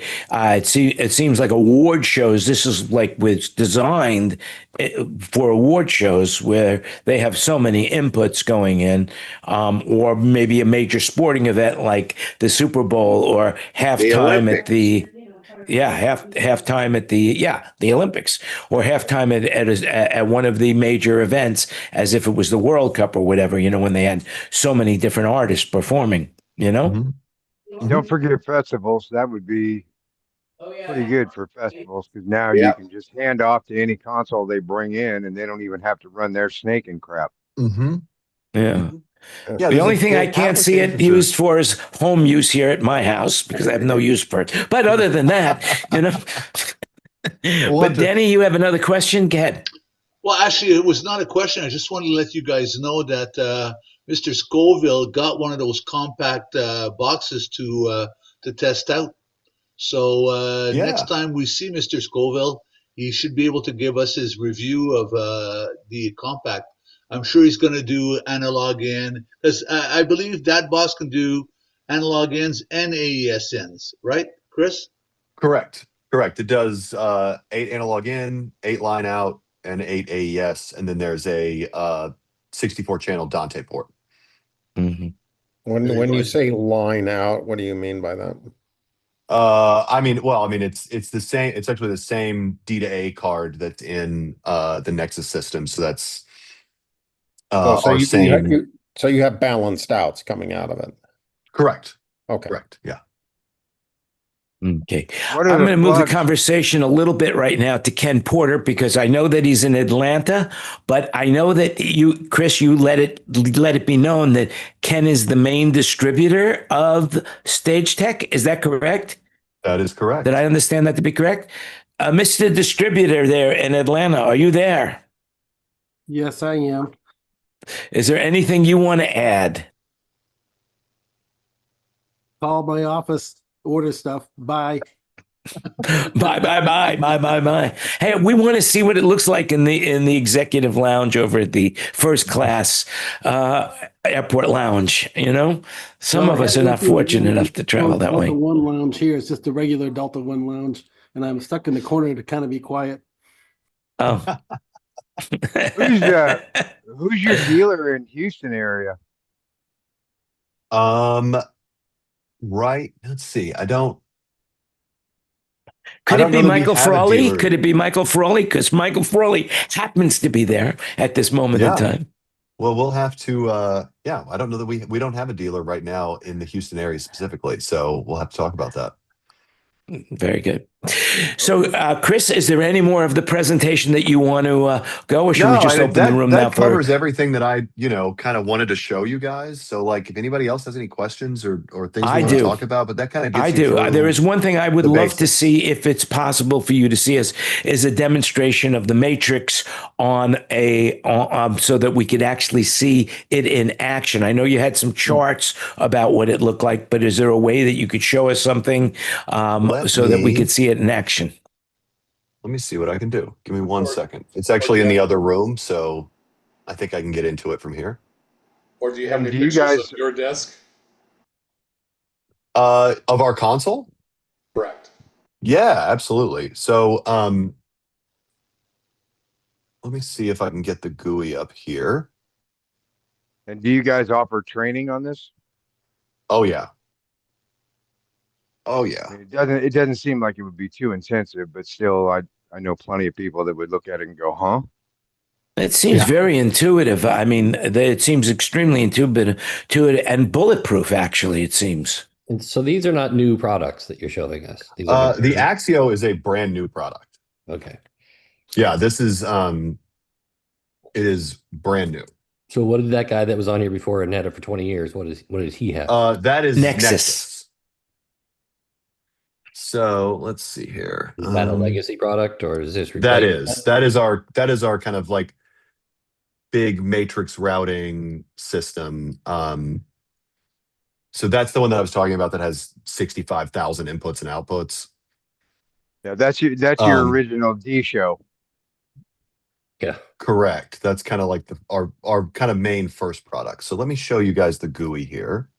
By the way, just so we're clear on that, Nexus is not a legacy product. Nexus is still very active in the broadcast industry, if I'm correct. Yeah, that's correct. In broadcast and a lot of theater applications and stuff, like any sort of large distributed matrix system.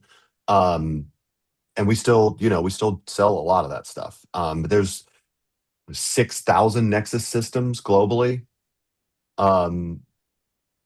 So All right, so this is the StageNet GUI. So this is our control software and management. Right now, I only have one device connected, so you can't really see how the loop works. But this is going to give you a full XY matrix of all the I/O on the device, and I'm connected over a VPN, so it's going to be sketchy because it's in the other room. I don't know what's going. My VPN keeps kicking off intermittently. But VPNs are not reliable. I don't care how, no, it's you know, Oh, and the it's great when speed I need to always like slows it down, slows the yeah. system down It's great tremendously. when I need to like log in and manage something remotely, but this is not the best for a demonstration. VPNs are So slow because they're encrypting, but OpenVPN is insanely solid. well, that's what we're using. So hopefully it stays that way. So what this is going to show you is just all of the local I/O on this particular device that we're connected to. And then as we add devices, all of their I/O shows up in this drop-down menu where we can say, I want to select what device I want to route to, and then what I/O type I want to route to. So we can have all of this grouped by type or ungrouped in a just kind of never-ending scrollable Matrix. GUI. Yeah. So then we can say, okay, well, I only want to look at analog inputs and I want to route those to the expansion card. And we can route these individually or by selecting up at the top and one-to-one route to the whole thing and say, actually, I want to do this. And then set those routes. And then what that's going to do is just give you kind of an overall view of all the I/O on the system. And you can see how basically everything is routable to everything. And then because that matrix can get really big, there's a bunch of ways to filter this. So we can filter it by I/O type.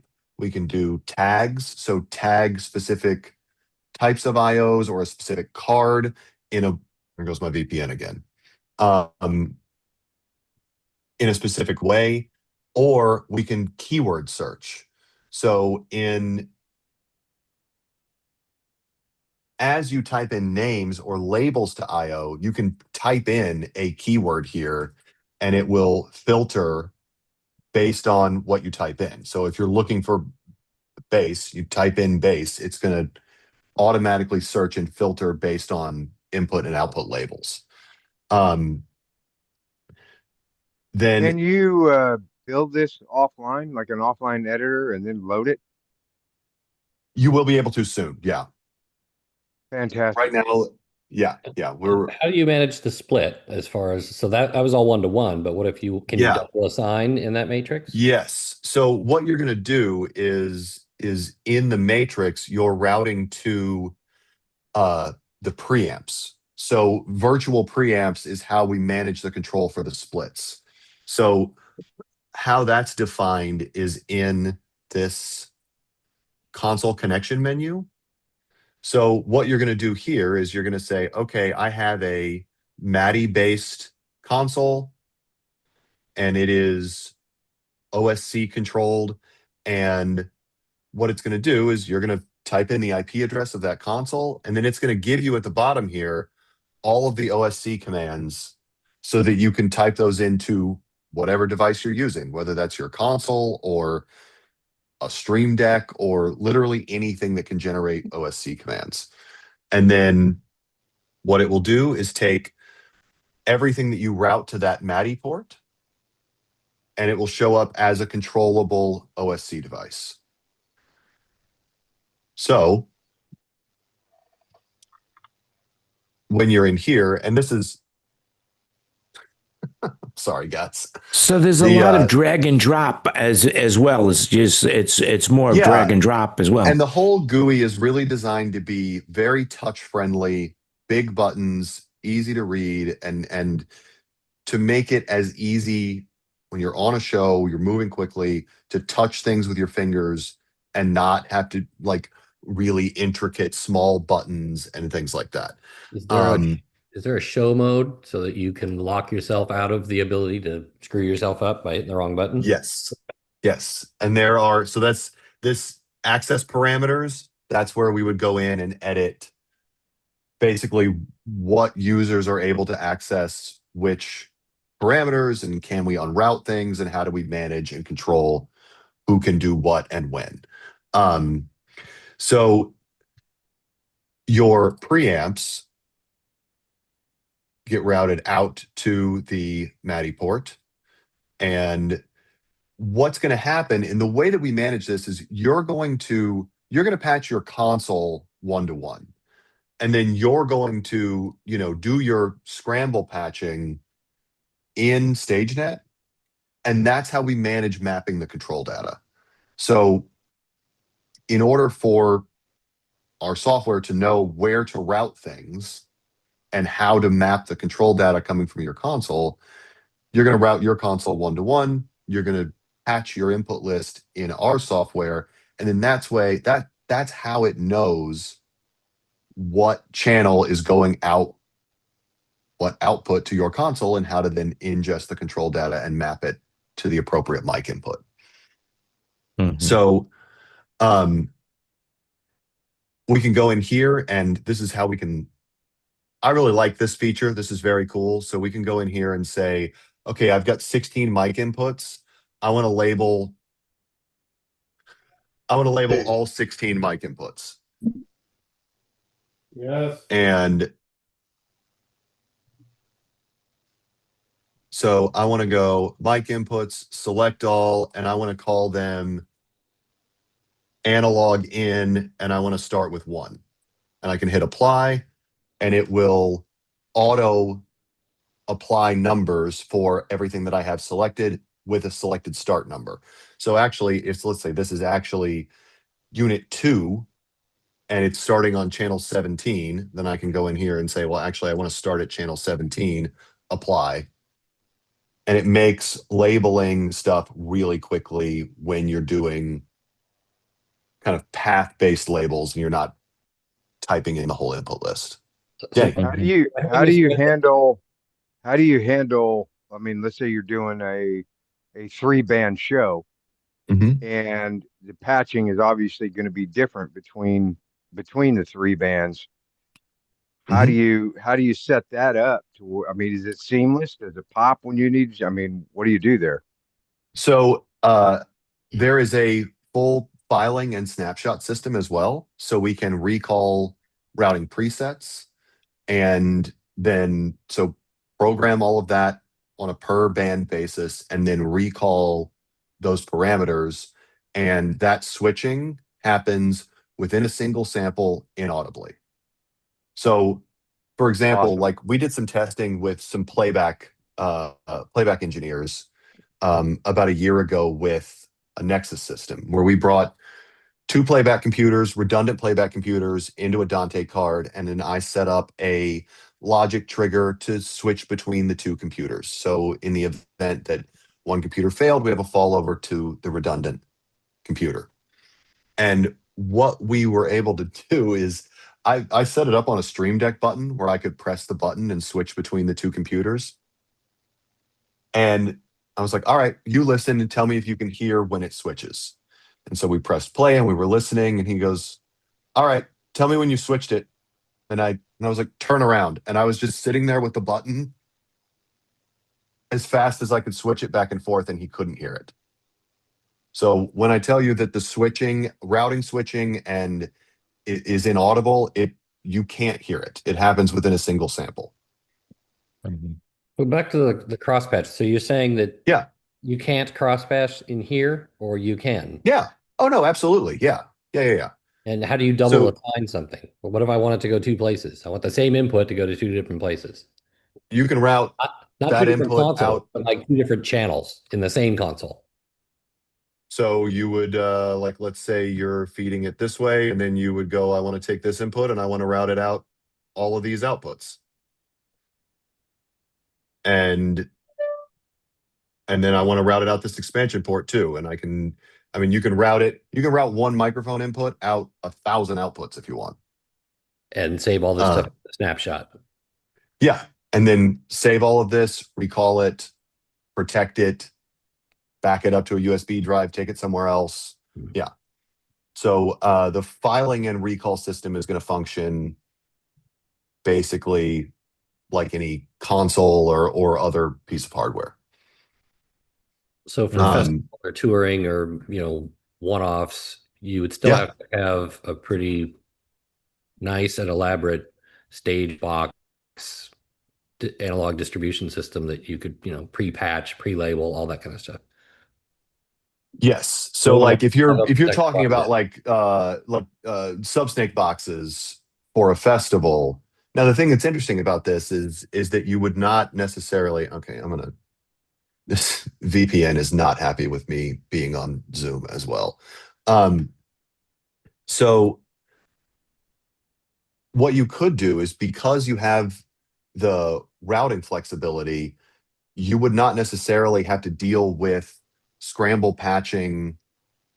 You're not repatching the split between bands, because all the routing can be recalled within StageNet.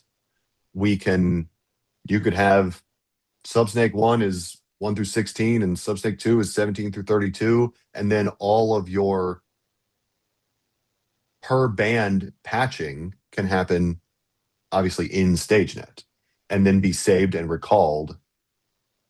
And it really doesn't matter what inputs the inputs go into, because we can label, recall, all of that within the software. That gets us away from having to use multiple stage boxes and move the output between them like we've all been doing for decades. Exactly. Yeah.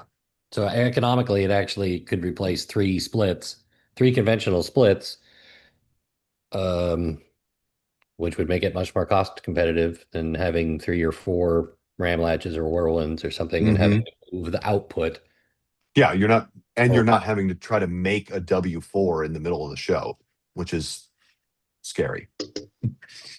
That's why I use a RAM latch. Now, how do you save this data? Do you save it on a memory stick? Does it save it to a hard drive? How do you back up your work? You're going to back it up to through the GUI.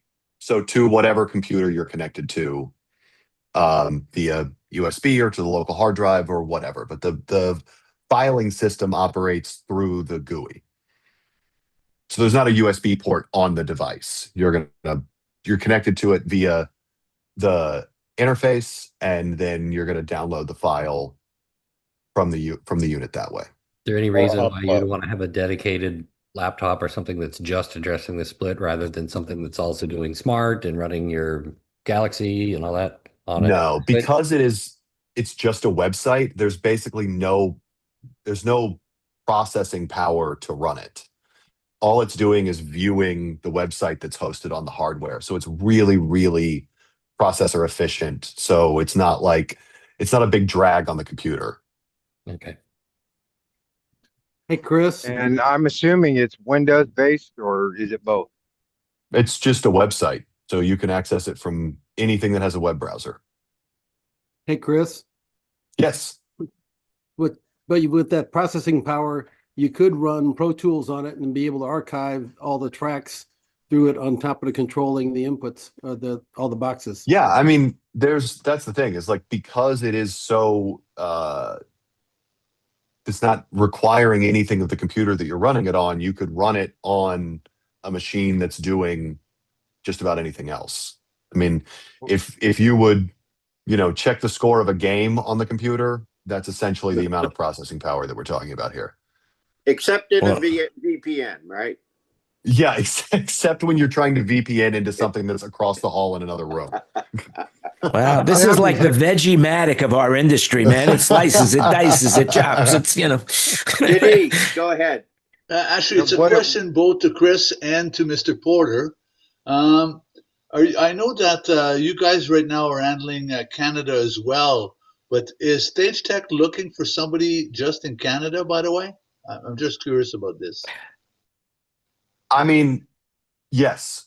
Well, I think you might have somebody coming out of retirement. I'm not saying who. No, that's not. No, I don't have the wallet for that. But I know. I actually pretty much know all of the distributors, and there's one in particular that I'm thinking about now. And I'm saying this, but maybe Ken feels differently. That maybe Ken feels, well, I'd rather keep Canada within the North American deal, but I just don't know if I'm, you know, being a bad boy to Ken Porter right now by asking this question.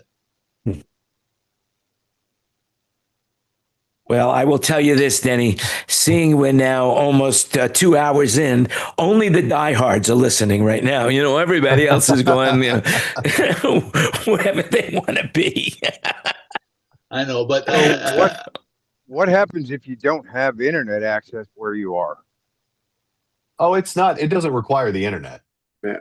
It's just Yeah, HTML. as long as you're on the LAN, as long as you're on the same LAN in the same IP subnet, it's accessible without the internet. Okay, I so have a there is whirlwind. software. There is software you put on your computer so that it can go, oh yeah, I see that. I can do this. No, Michael, it's like I've got a Whirlwind distro that's literally just has a little web host in the power meter. You just go into the network switch, you launch your browser, and you just type in the web address, and you're not really on the web, but it seems like you're on the web. Yeah. Okay, yeah. All right. Yeah, well, everything generates its own IP address, or a MAC address, so that you could access it and it doesn't interface with others. And I'm sure this is the same as well. So Yes, I also absolutely. have some questions, Chris, because you've only spoken about Axios, but you've got a whole console line as well. You We want to do. mention anything about that? Yeah, absolutely. Our Avatos console is kind of that's our flagship console. Thing that's interesting about that is still built on the Nexus platform. So that console lives within the routing system of a Nexus frame and is kind of has access to all the IO that's available in an entire Nexus system. So it's really unique in the amount of IO that it can access. And then the other thing that is really unique about it is that it can, because it's again part of the Nexus system, it is incredibly low latency, meaning that throughput latency through the entire console, analog to analog, is 35 samples.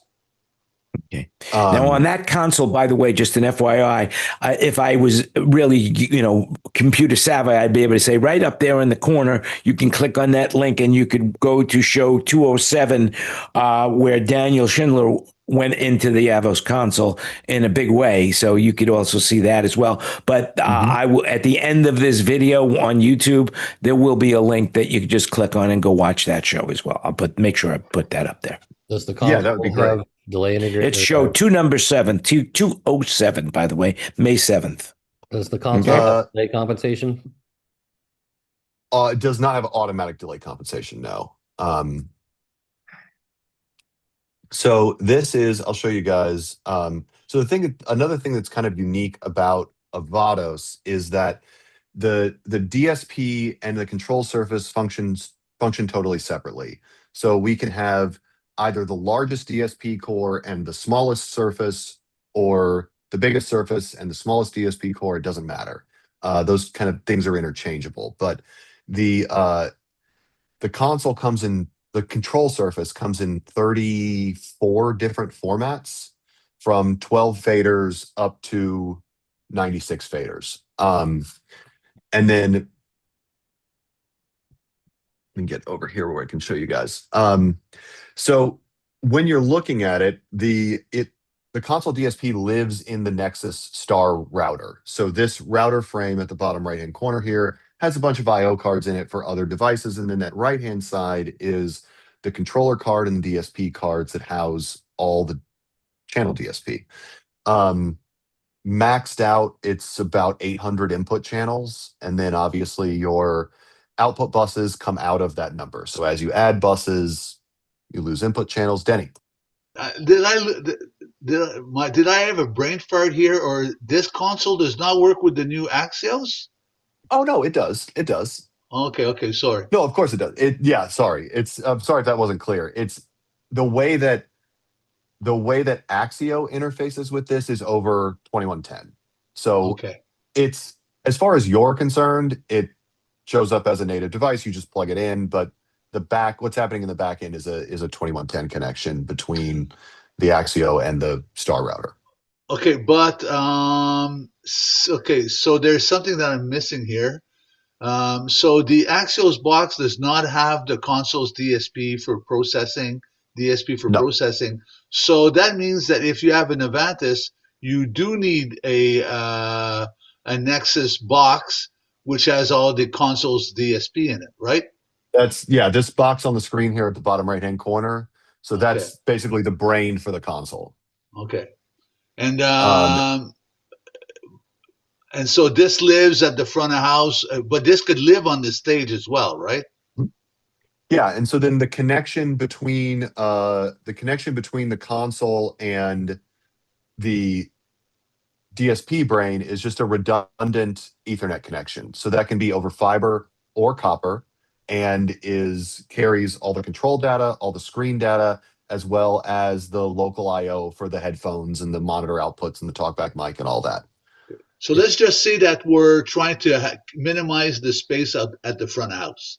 Sorry, Mhm. Chris, give me a couple of Oh, no, seconds no, here, go, Chris. go. Okay, so can we have the Nexus box on stage just to try to minimize the space at the front of house? So the Yeah. Nexus box is on stage. Can I have a Axios box at the front of house so that I could do inserts and maybe do the D feedback boxes? Or you Mhm. understand what I'm saying? At like, so can I have Yeah. the Axios for that at the front of house, and then the stage Axios on stage, and the Nexus Mhm. Avantis DSP on stage as well? Yeah. The only difference is it's going to be two different. You'll Yeah. need like a fiber connection for the console and a fiber connection for the Axio. So Okay. you could Okay. do I all get that. that on an Opticon quad Okay. and cover all of that. Okay. Chris. Thank you. So Hey, this Chris, kind of this kind of looks like the same architecture that DLive has, where it's a control surface, but the actual mixing is occurring elsewhere. Mhm.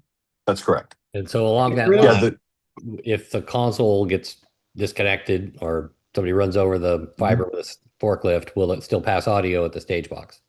Oh yeah.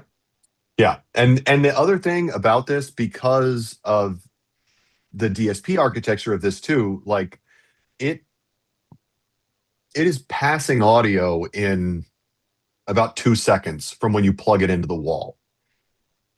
Because it's not an FPGA based DSP architecture and there's not a computer that has to boot, it's pulling audio in directly off the backplane of the router. So from power up, it's passing audio in 2 or 3 seconds. Now, the control surface will have to boot, but the audio processing boots immediately. Hey, Chris, What's the library like? Yes. do you have the schematic of what you did for Kelly? Wouldn't that be what we're Uh, talking a minute ago? yes, I'll find that and bring it up. Sorry, somebody else asked a question. I missed that. Yeah, what's the library like? Library, what In other words, can you store let's say I create, a bunch of channels ahead of time and store them in a Mhm. library so that I can pull them in later. How Yes. big of a library do you have? I'm unaware of a limitation. I'll say that. Can you custom configure colors and the way things are laid out? So fader layout is totally customizable. There's 16 layers per 12 fader bucket. But one of the things that's interesting about the way that we manage the control surface is everything is color coded by type. Yeah, you dropped So, it there, so I didn't hear the answer. But there's a couple sorry. of manufacturers that doesn't let you Everything's color configure coded that. by type. So, Oh, it's like digicode in that sense.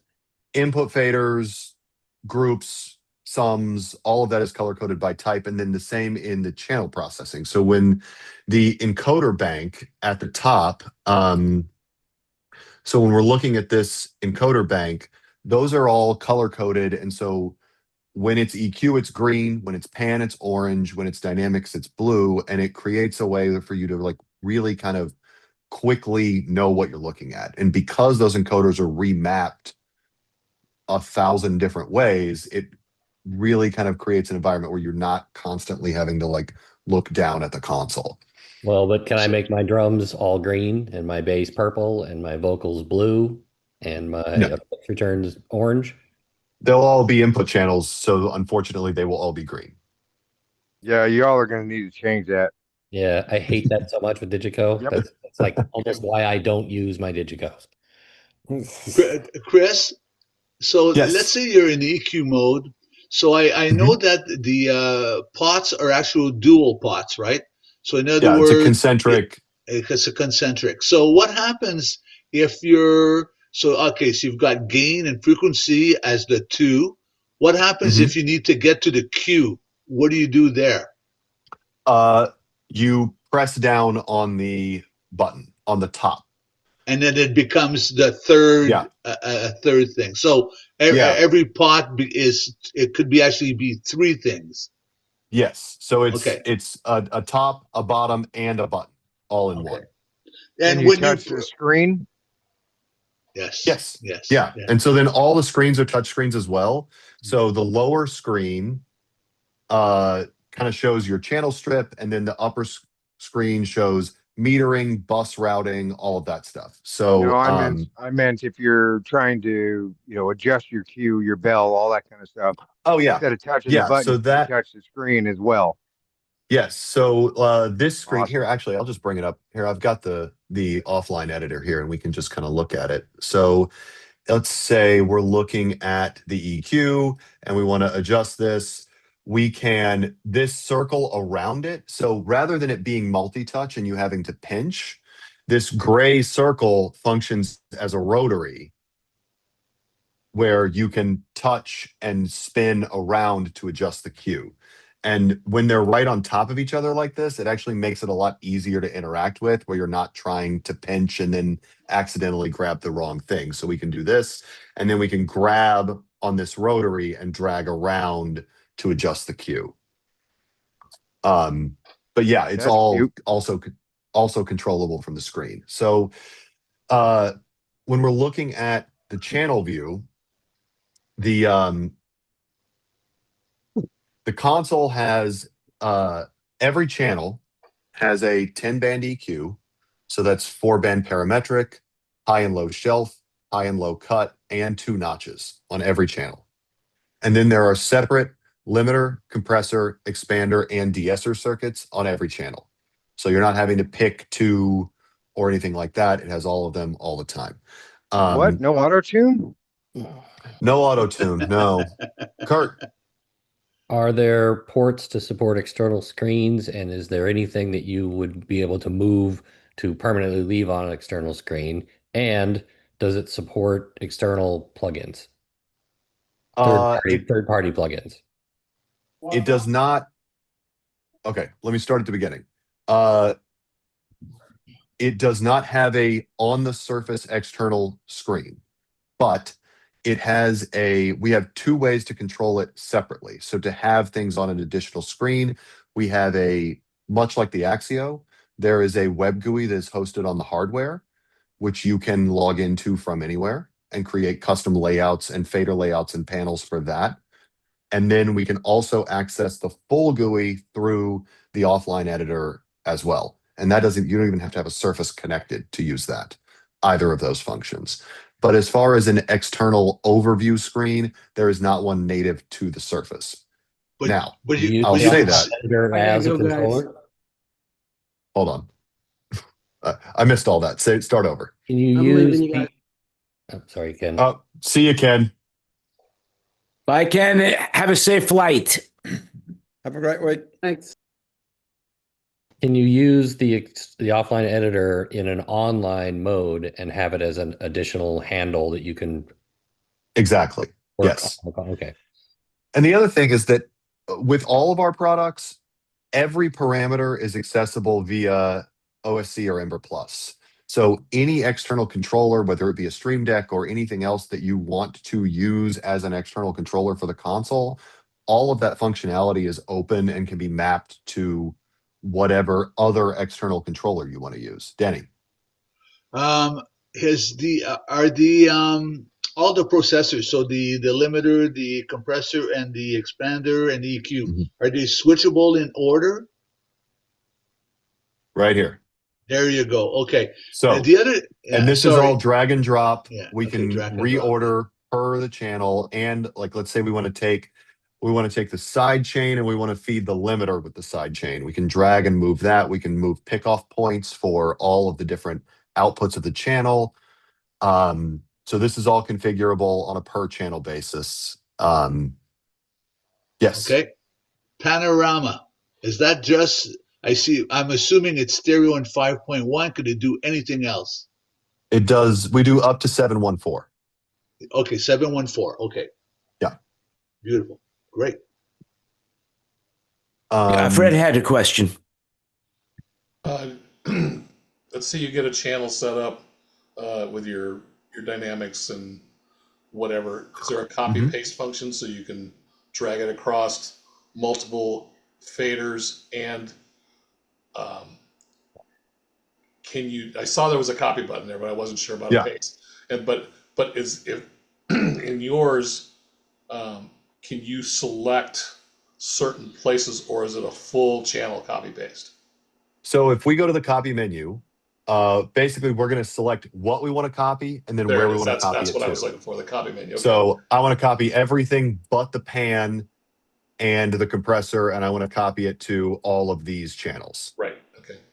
That was my question, because I can do that like Alrec. I wasn't sure about that on this. So this is this is a really unique feature that I want to show you guys. So channel library. I'm sure that there's something else that does this, but I'm unaware of what it is. So what this is the ability to do essentially user presets of groups of channels. So like, let's say my drums are on channels 1 through 10. I've got a house drum kit. I've got 2 drummers. I don't have the ability to do snapshots between those 2 things. What we can do is say, I want to store channels 1 up to 10 as a new preset. And that's drummer 1.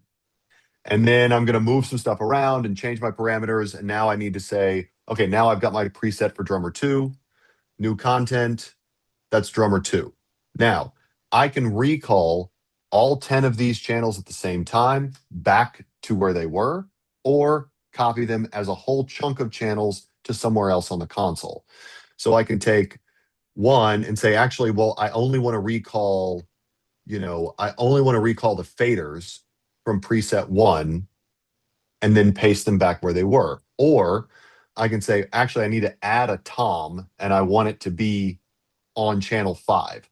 So I can go, I want to copy everything back over to 1, 2, 3, 4, skip 5, 6, 7, 8, 9, 10, 11, paste, and then reorder the channels that way. So you can use this to create like huge chunks of channel presets of as many channels as you want, and then save and recall and paste those and say, actually, I want to export this as a file that I want to load into another project.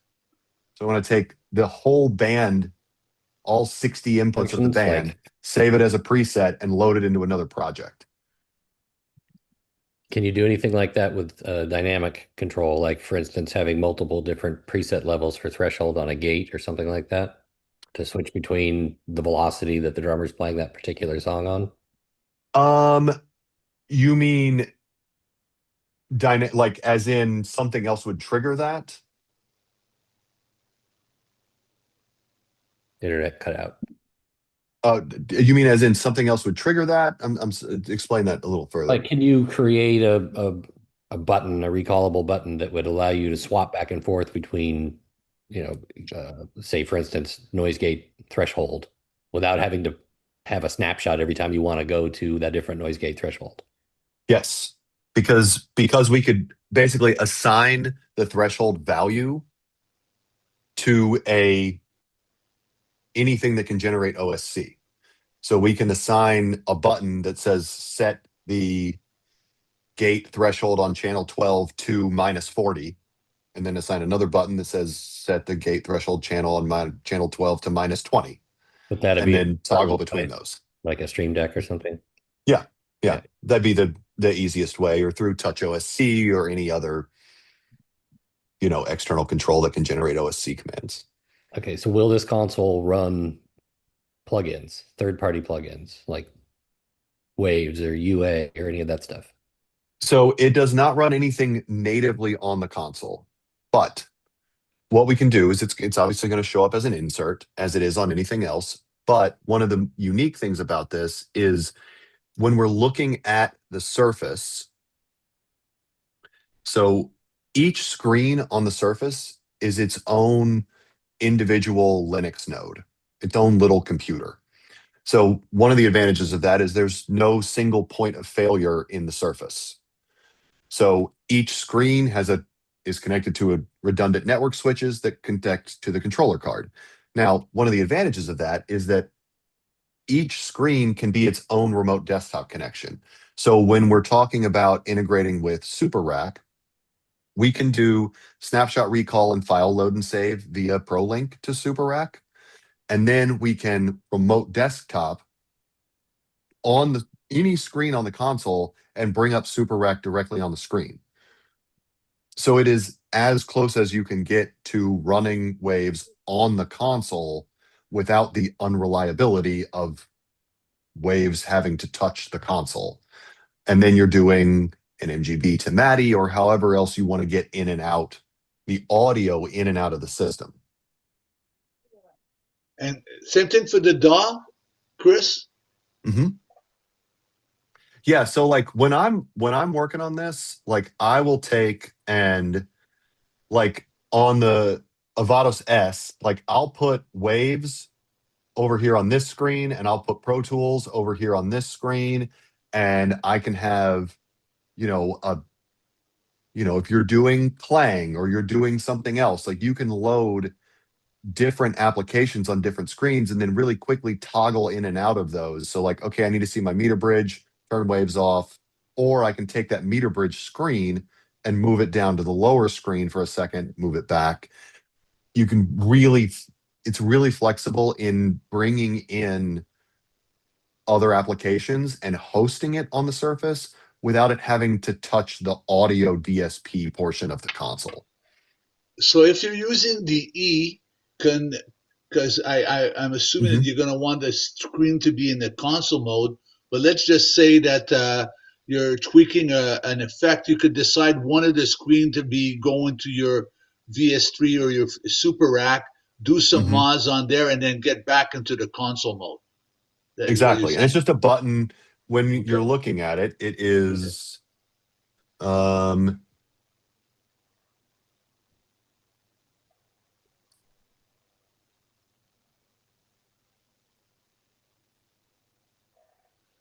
this I'm button. looking for it.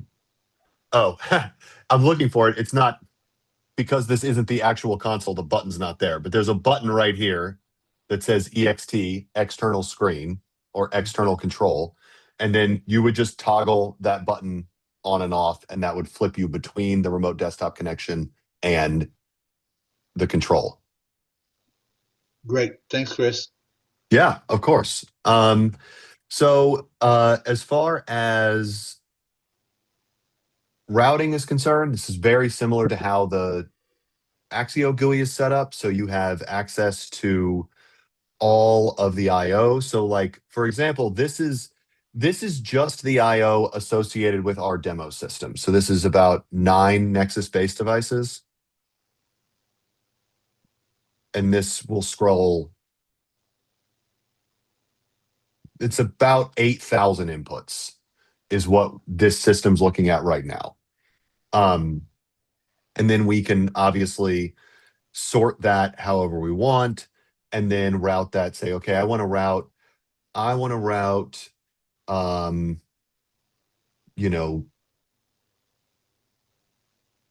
this base device to console input A, and I want to go 1-to-1 set. And then you can customize all of these menus too. So we can create custom groups of IO that show up in this menu. So then you can say, I want to sort this by this IO type, or I want to sort it by these boxes, and filter all of that, and then really quickly route whole chunks of things with a single button press. So I see local as a source, are there actual physical local I/O on the surface itself? There are two headphone outputs, a stereo monitor output, and a talkback input. That's what's on the surface itself. And then that is still that is all transmitted over the same redundant Ethernet connection to the DSP core. So to do an analog insert, you'd need a little mini Axios box out front, like Denis Yeah. was talking about. Or a Nexus-based device or something like that. Or the To have compact. local I/O. Yeah. Yeah. So, and that's what, so this is what the Nexus-based devices look like. They're card-based systems that are 1, 3, 6, 9 RU, and then they can be loaded up with whatever cards you want. So we have all of these types of cards.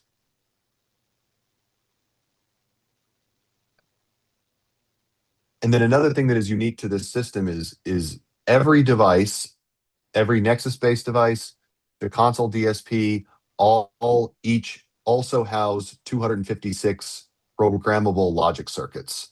So we can do basically any sort of control that you can think of via the onboard logic. So that's route switching, that's changing the sample rate, turning on the sample rate converter, triggering a GPIO to turn on the coffee maker, whatever you can think of, like we can do incredibly complex logic control systems. So I'll tell you this. So the German parliament in Berlin 15 years ago or so were looking for a new security system. So they hired a bunch of consultants. They tried out everything on the market. It will not surprise you that they were dissatisfied with the products that were available on the market. Did not meet the specifications that they wanted. And the audio guys said, hey, we have this thing. We think you should try it out. So they brought some Nexus-based devices that only have GPIO cards in them and designed a logic system that won the bid for the security system for German parliament. So they have a Nexus system there that only has GPIO. There's no audio cards in it. It only has GPIO cards, and it uses the onboard logic and contact closures for the security system for all of German parliament. And that is how fast and reliable that logic system is. So, and versatile in everything that you can do with it. Yeah, so now we can hack it. Well, and that's the other thing is because this is all, everything in a Nexus system is baseband. So the communication between all the devices is TDM based. So it is unhackable. There's nothing to hack. There's no computer in this. There's no IP. All the IP functionality is at the edge. So we have a Dante card. We have a 2110 card. We're ingesting at 2110 and then transmitting through the system through our proprietary baseband protocol. So it is unhackable. Oh, that's very cool. Excellent architecture, I have to say. Yeah. And then, Kurt, to answer your question, there is a whole other metering application that exists outside of this. So there is a totally customizable metering application where we can do 16 pages of up to 96 meters that are customizable and recallable. And those can be triggered via logics. So for example, like we have we have customers that'll use it where they'll put a computer at the RF station. And then they'll build a logic that says, if any of the inputs in this range go below -90, send me an error message and bring that meter page up onto the screen, meaning somebody turned their pack off. Or if any of these inputs clip, send me an error message and bring that meter up on the screen and engage the hold and show me the channel that clipped. And so with the combination of the logic and the customizable metering application, we can, you can have not only an external overview meter screen, but a dynamically controlled meter screen that shows you what you need to see when you need to see it.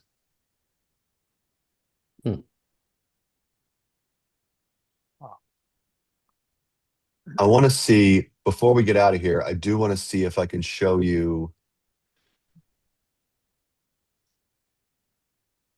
What is this bad boy running? You mean price-wise? Yes. Yes. What is the S running? So an Avado system, like a 36 fader surface with maxed out DSP, is going to be under 250,000. Okay. And so you're going to be, I've PM10. I've heard of it, but I've never seen it on the road. I've never heard of anybody speccing it. So who has it out, and why does nobody seem to know about this or use it? Well, that's why I'm here. That's what they hired me for. It's a European-based product, first of all. Yeah, I mean, to be honest with you, that's the answer. Is this is a European-based company. That's been the majority of our customers are in Europe, the Middle East, Asia, and I'll just be honest with you. Like, we did a poor job of understanding and addressing the unique needs of the U.S. market. And now we have a team that is based here. We're in Nashville. We have an office here. We have a US-based team of Americans that are, bringing these products to the US market in a way that we need to interact with them. So, I mean, I also might add, Chris, is that you were really designed more for the broadcast industry at first than anything else. And that's why my friend Doug Armstrong from Touring Video was so familiar with your product for so many years. Yeah, and there's a couple systems here in the US. Doug has a couple consoles. The Guthrie Theater in Minneapolis has a couple consoles. JP Morgan in New York, we just put 2 consoles in their new building at 270 Park Avenue. And so it's growing, but I mean, to be honest with you, that's why we're here, and that's why we're doing this, is to, address the unique needs of the US market with people who live here and work in this business. And also now you've got Ken Porter involved, which is also going to now expand it. And I believe that Ken has a couple of consoles as well. Chris. Oh, you're muted. When would be the next occasion that we could, hear this or see it or touch it in the US? So we'll be at, I'm trying to think, we just kind of wrapped the 2 big trade shows. We'll be at AES in Nashville in October, November, whenever that is. And then, we do all the major trade shows. So Infocom, NAB, AES, all of those. And then, if there's a specific application or if you're ever in Nashville, come by the office and we'll hang out. You can be love to give you guys, a kind of once over through the whole thing. So Ken did ask me to show you this. Yes, Chris, go ahead. Yeah. LPS. You guys should do LPS. So we did go to LPS last year and I did a panel there. So we'll have to, I'm not sure if we're doing it again this year, but we were there last year. With a console? Not with a console, no, just with nobody had a console there. It was interesting. There weren't any other console manufacturers there. That kind of blows me away. It's like, you want to get in front of guys that tour all day, every day. That's the bloody place to do it. And yeah, I know. And I think they really try to tailor that show to not be as salesy, I think.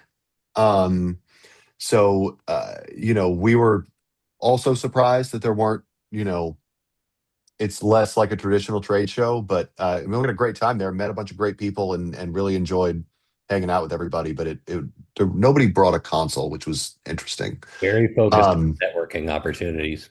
Exactly, which was great. Not the kind of networking we're talking about here.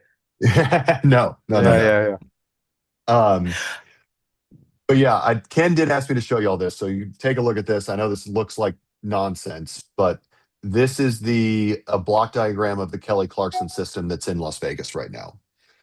So we put this together last spring. We started that in June of last year. So this is in the center here. These are the 128 mic inputs and the routing matrix, star router. There is redundant MADI connections to the Q7, as well as Pro Tools for them.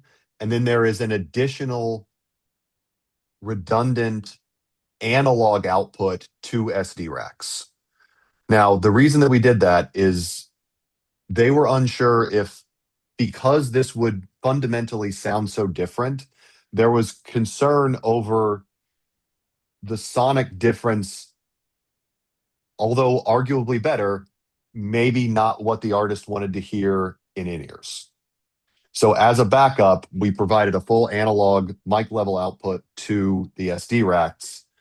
And then the monitor engineer had it set up where he could toggle back and forth between the two. Now, we didn't end up using the SD racks, but they were there. And then there are two smaller Nexus-based devices at front of house that do analog distribution to the XL4, MADI distribution to the submix console, as well as Pro Tools recording, system drive, all the effects inserts, and then analog inserts for all the outboard stuff for the XL4.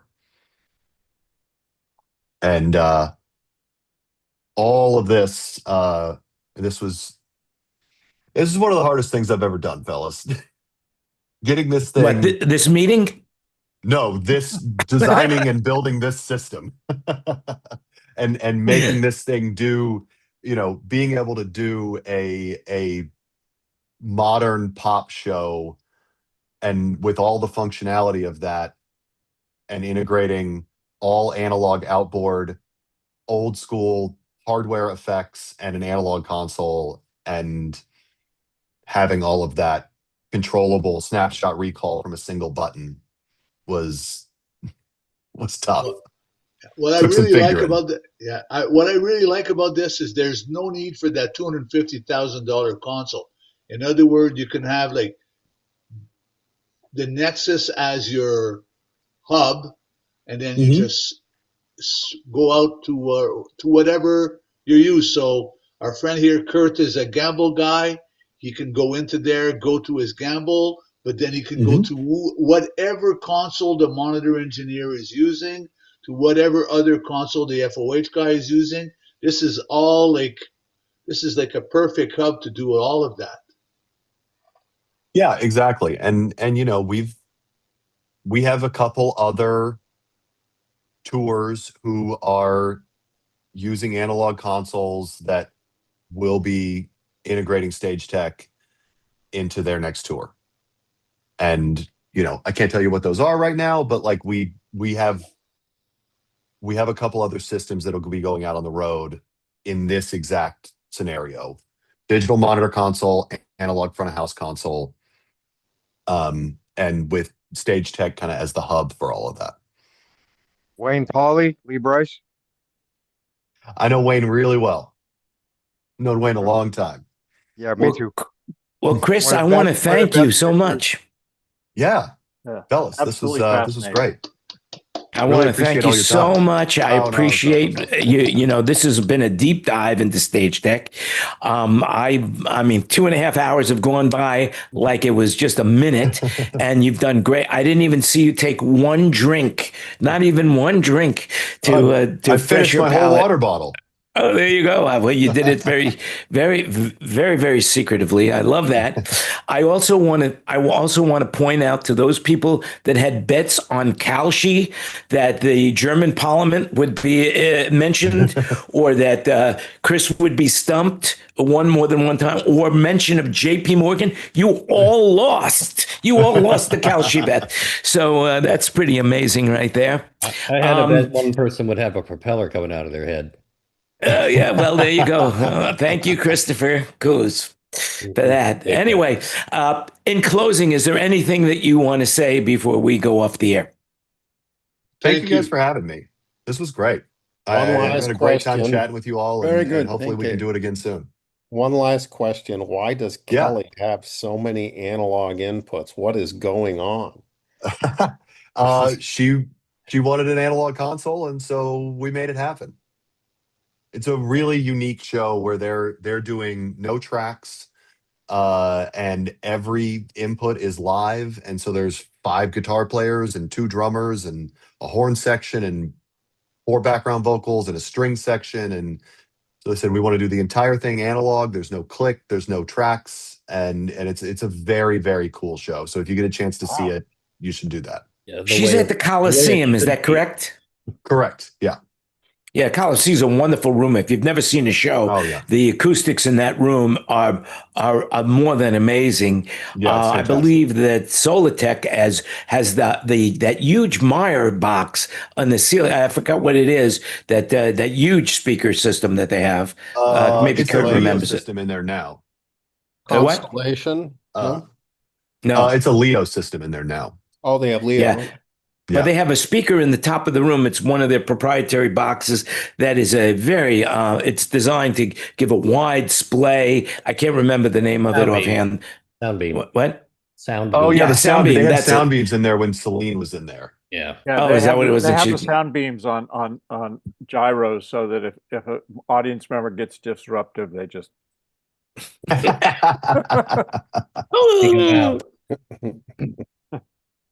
Well, anyway, thank you so much. Yeah, we really appreciate you being here. I mean, the deep dive was amazing. We got so many questions. You could use this video in your presentation anywhere you want. You could tell people about it. It's online right now on YouTube and all of the other social media platforms that we participate with. Thanks, guys, for coming. Remember, everything you heard today was an opinion. Even the facts are opinions these days. So we'll keep it that way. And I want to thank everybody. And Chris, I hope this works, but I want to give you a round of applause. There you go. Look at that. This is analog, by the way, analog. Oh, nice. So, Jan, I just have I have a big problem between last week and this week. My issue is apparently I was born 50 years too early. And when I redo it, I need to pay more attention in science and physics class. That's for sure. Hey, we're all carbon-based, so what can I tell you? Yeah. Listen, everybody, we're going to stay in the room, but we're going to say goodbye to everybody online. If you're still with us, remember to give us a thumbs up. I will put a link right there in the corner somewhere so you could watch this show 207 about the consoles. Share this with your friends, and remember, you make it happen. We'll see you next week. Oh, by the way, before I say that, we got Tom there coming up. And I believe August, the second week in August. And then we have Coda speaker systems coming up in September. So we've got more straight from the source, deep dive coming for you so you can get your questions ready and have them answered by the experts. Chris, you did an amazing job. Thank you so much for being here. Thank you guys for all the questions and sharing. Ken Porter from coming in from Atlanta. I was hoping it was from England so we can have even a wider audience, but we were all over the world today, Thailand, Australia, and Canada, and that. So what can we say? Even Nashville, we had somebody from Nashville. Unbelievable. So remember, you make it happen. Have a great week, everybody.